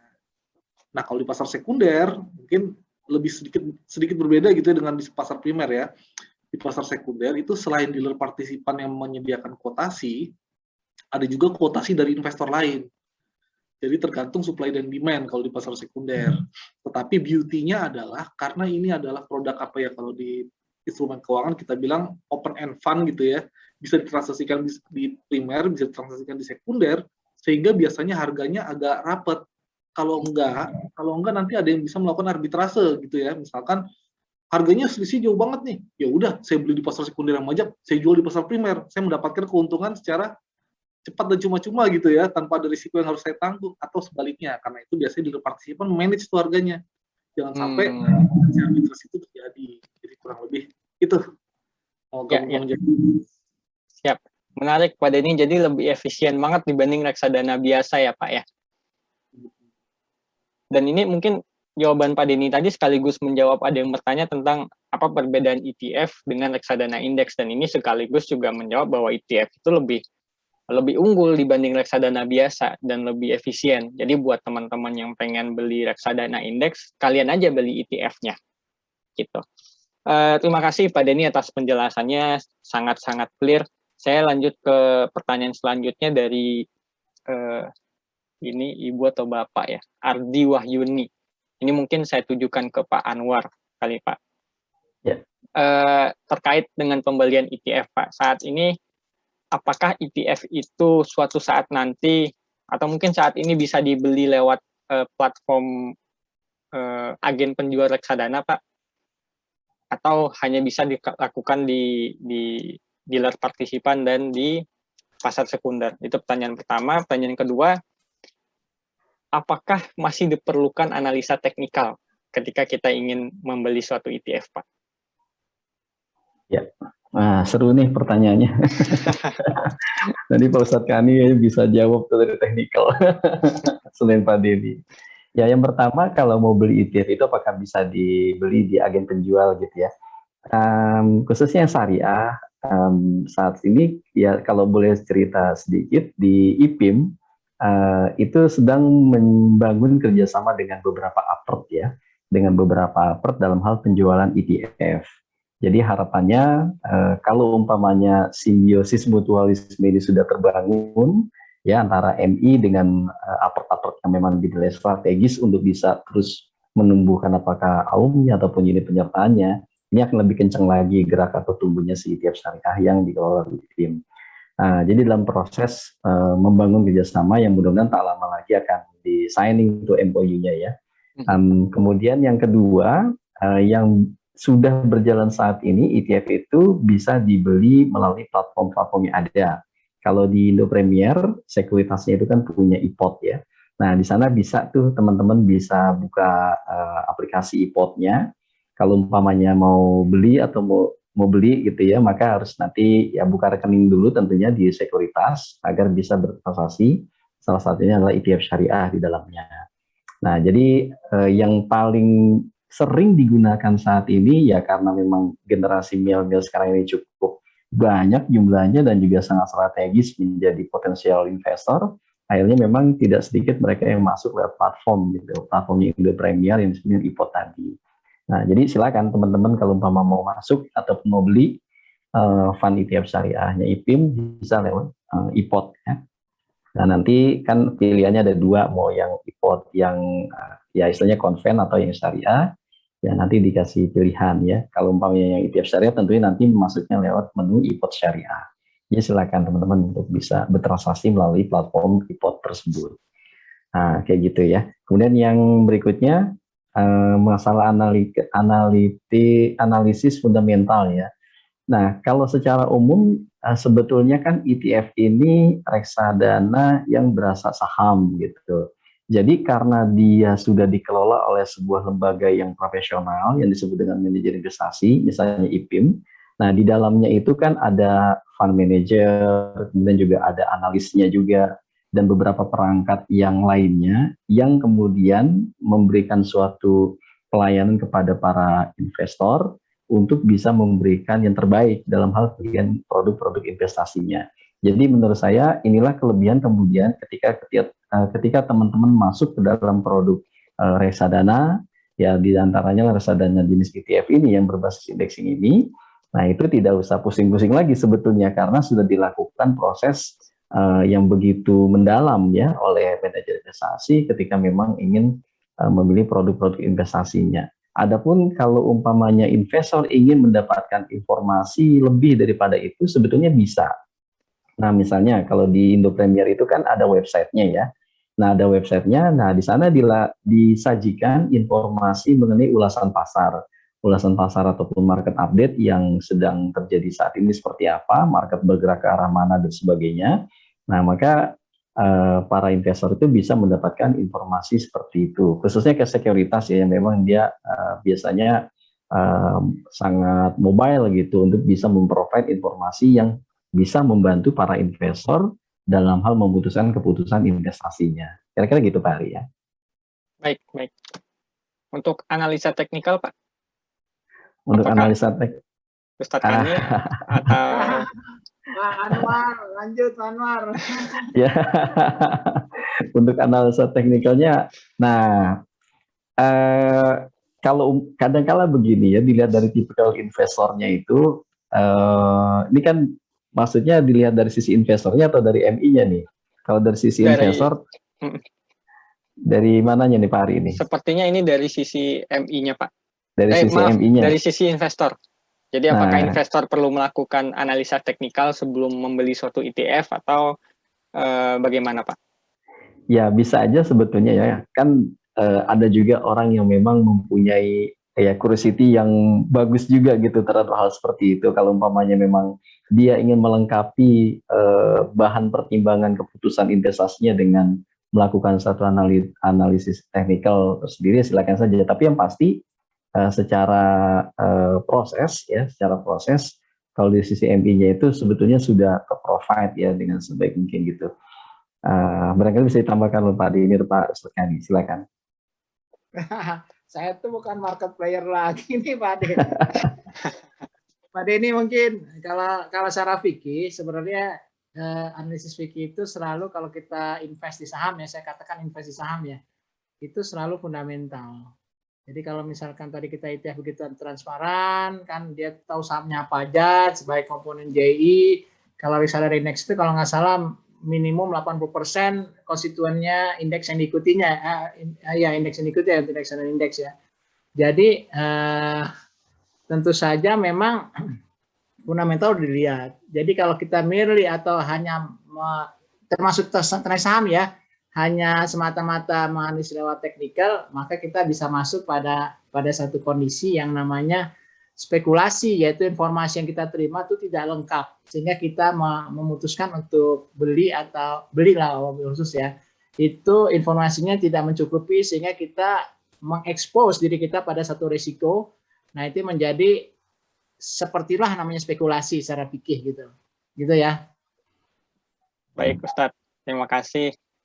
Insight-nya Mas Pak Denny ada yang ingin ditambahkan terkait teknikal Pak? Ini biasanya sih investor-investor yang baru lagi panas-panasnya sama teknikal Pak, pengen tahu apakah perlu nggak sih teknikal di ETF gitu? Oke. Kalau dari saya sedikit tambahan aja, mungkin kalau teknikal ya itu kan tergantung investor ya. Tadi kalau emang ingin analisa teknikal ya tentu saja boleh. Cuman salah satu yang harus diperhatikan kalau teknikal ETF tadi, kalau melihat di pasar sekundernya aja, karena mostly semua teknikal melihat pasar sekunder. Pasar sekundernya aja memang nanti takutnya kelihatan, lah ini kok nggak liquid, terus tiba-tiba muncul sekali hilang, muncul sekali hilang.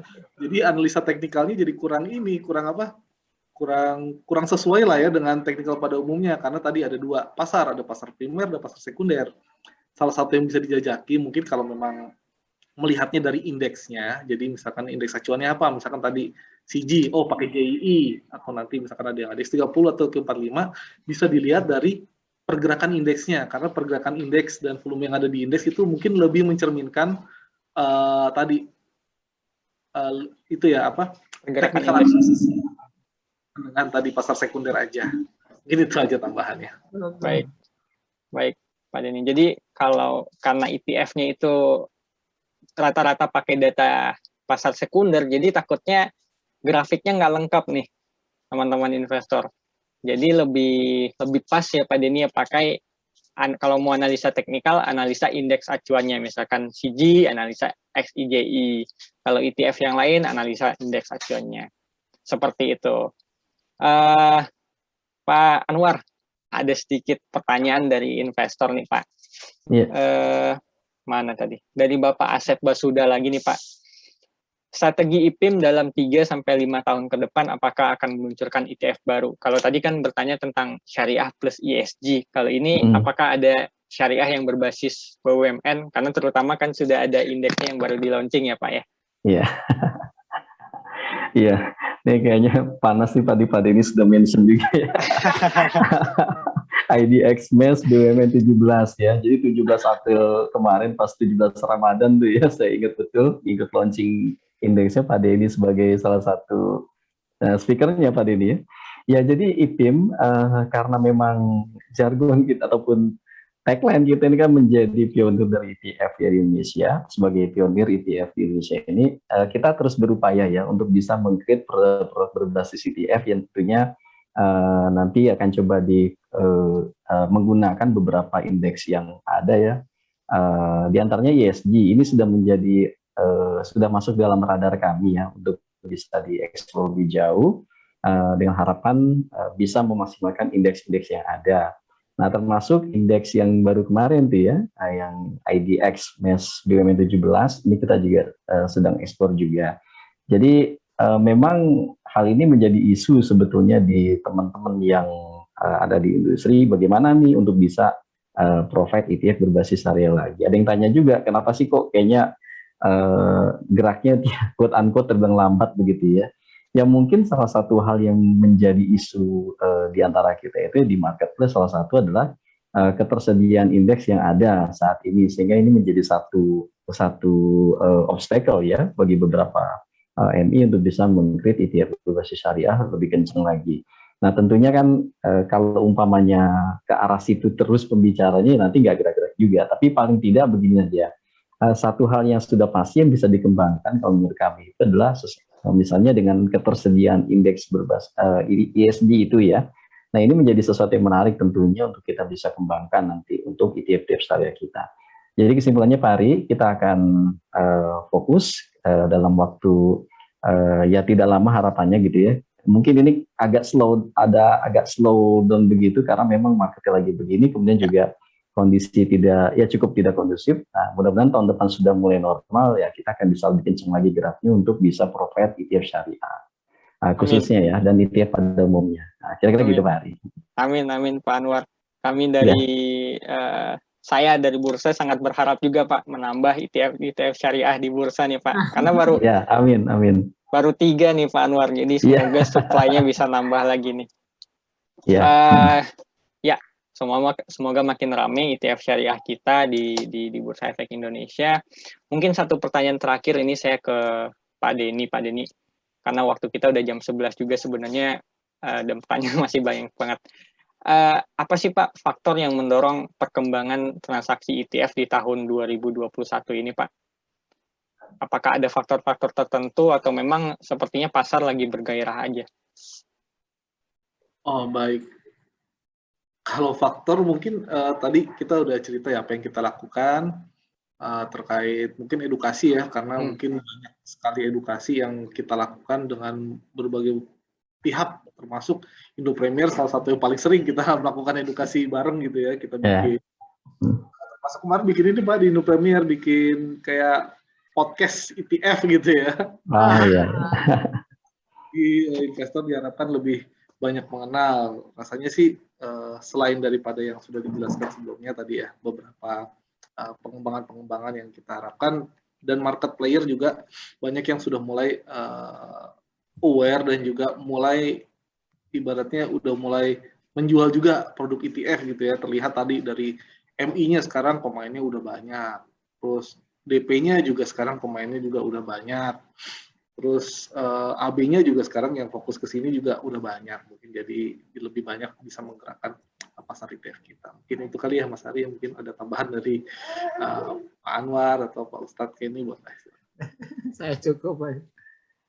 Pak Anwar, ada insight dari sisi pelaku, kenapa terutama yang CG ya Pak, saya lihat datanya itu memang cukup naik transaksi di sekundernya. Saya belum cek data primernya, tapi di sekundernya cukup naik di 2021 ini. Apakah ada investor tertentu yang ini atau bagaimana Pak?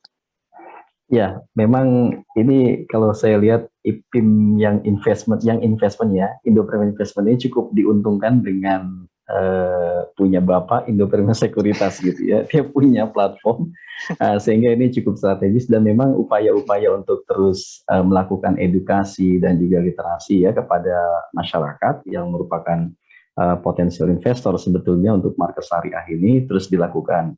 Ya, salah satunya beberapa kali mengadakan webinar apakah dengan regulator dan sebagainya ya. Jadi kami mencoba menggandeng gitu, bergandengan tangan antara investment dengan sekuritasnya, kemudian mengundang regulator dan seterusnya. Nah, mungkin ini menjadi salah satu hasil yang didapatkan sehingga pertumbuhan investor di lokal syariahnya itu ya cukup bagus lah ya, seperti itu. Jadi kesimpulannya memang kami ada satu program yang bersinergi ya antara investmentnya dengan sekuritas, dan bisa jadi inilah sudah mulai kelihatan hasilnya. Kira-kira gitu Pak Ari. Baik, Pak Anwar. Jadi mungkin ini memang hasil dari kerja keras literasi dan kampanye yang dilakukan oleh, salah satunya dilakukan oleh Indo Premier ya Pak ya. Dan baru-baru ini juga kalau saya nggak salah ada event namanya ETF Fest dari Indo Premier Sekuritas yang bapaknya Indo Premier Investment Management. Terima kasih Pak Denny, Pak Anwar, dan Ustadz Kani atas pertanyaannya dan sesi diskusi yang seru banget. Sebenarnya mungkin ada sekitar 30 pertanyaan nih yang masuk Pak dari para peserta, plus ada banyak pertanyaan pribadi dari saya yang ketika saya dengarkan itu ini menarik nih, saya perlu tanya ini. Tapi ya lagi-lagi waktu membatasi pertemuan kita di webinar ini karena terbatas hanya 2 jam.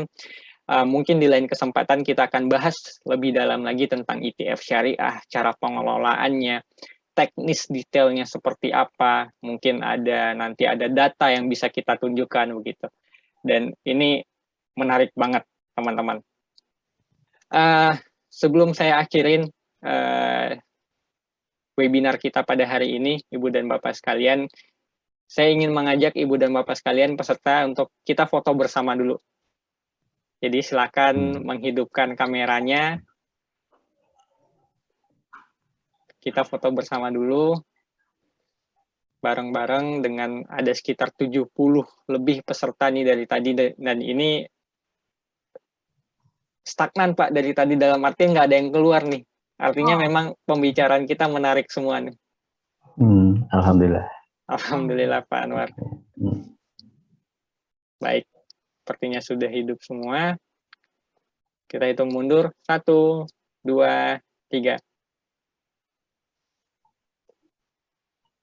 Sekali lagi mungkin. 1, 2, 3. Baik.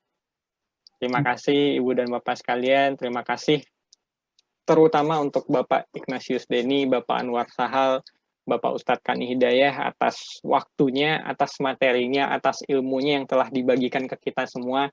Semoga menjadi amal jariah, menjadi penolong nanti di hari akhir bagi Bapak-Bapak sekalian.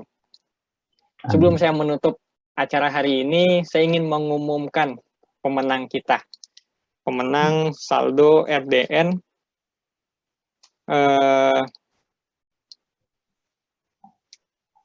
senilai 200.000 per orang. Jadi pemenangnya ada Bapak Haryadi Husni, Bapak Erli Saputra, Bapak Asep Basuda, Bapak Bima Bastian Pratama, Bapak atau Ibu Ardi Wahyuni, dan Ibu Erika Paramita. Selamat kepada para pemenang, nanti akan mendapatkan top up saldo RDN senilai 200.000 per orang. Nanti pemenang akan dihubungi oleh panitia untuk meminta detail nomor rekening RDN-nya, dan nanti akan ditransfer ke RDN Ibu dan Bapak sekalian. Jangan lupa untuk mengisi feedback form yang telah kami sampaikan di kolom chat. Nanti untuk materi dari narasumber hari ini akan dapat diunduh melalui link yang muncul setelah Ibu dan Bapak mengisi kolom chat tersebut. Terima kasih saya ucapkan. Wabillahi taufiq wal hidayah. Saya undur diri. Assalamualaikum warahmatullahi wabarakatuh. Waalaikumsalam warahmatullahi wabarakatuh. Ya, Pak Denny, Pak Anwar, Mas Adi, semua teman-teman peserta sekalian. Saya terima kasih. Ya. Terima kasih Ustadz Kani. Ya, baik. Assalamualaikum warahmatullahi Terima wabarakatuh. kasih. Waalaikumsalam warahmatullahi wabarakatuh. Terima kasih Pak Kani. Baik, Pak Anwar, Pak Denny. Ya, saya mohon izin undur diri ya. Terima kasih. Ya, assalamualaikum. Waalaikumsalam warahmatullahi wabarakatuh.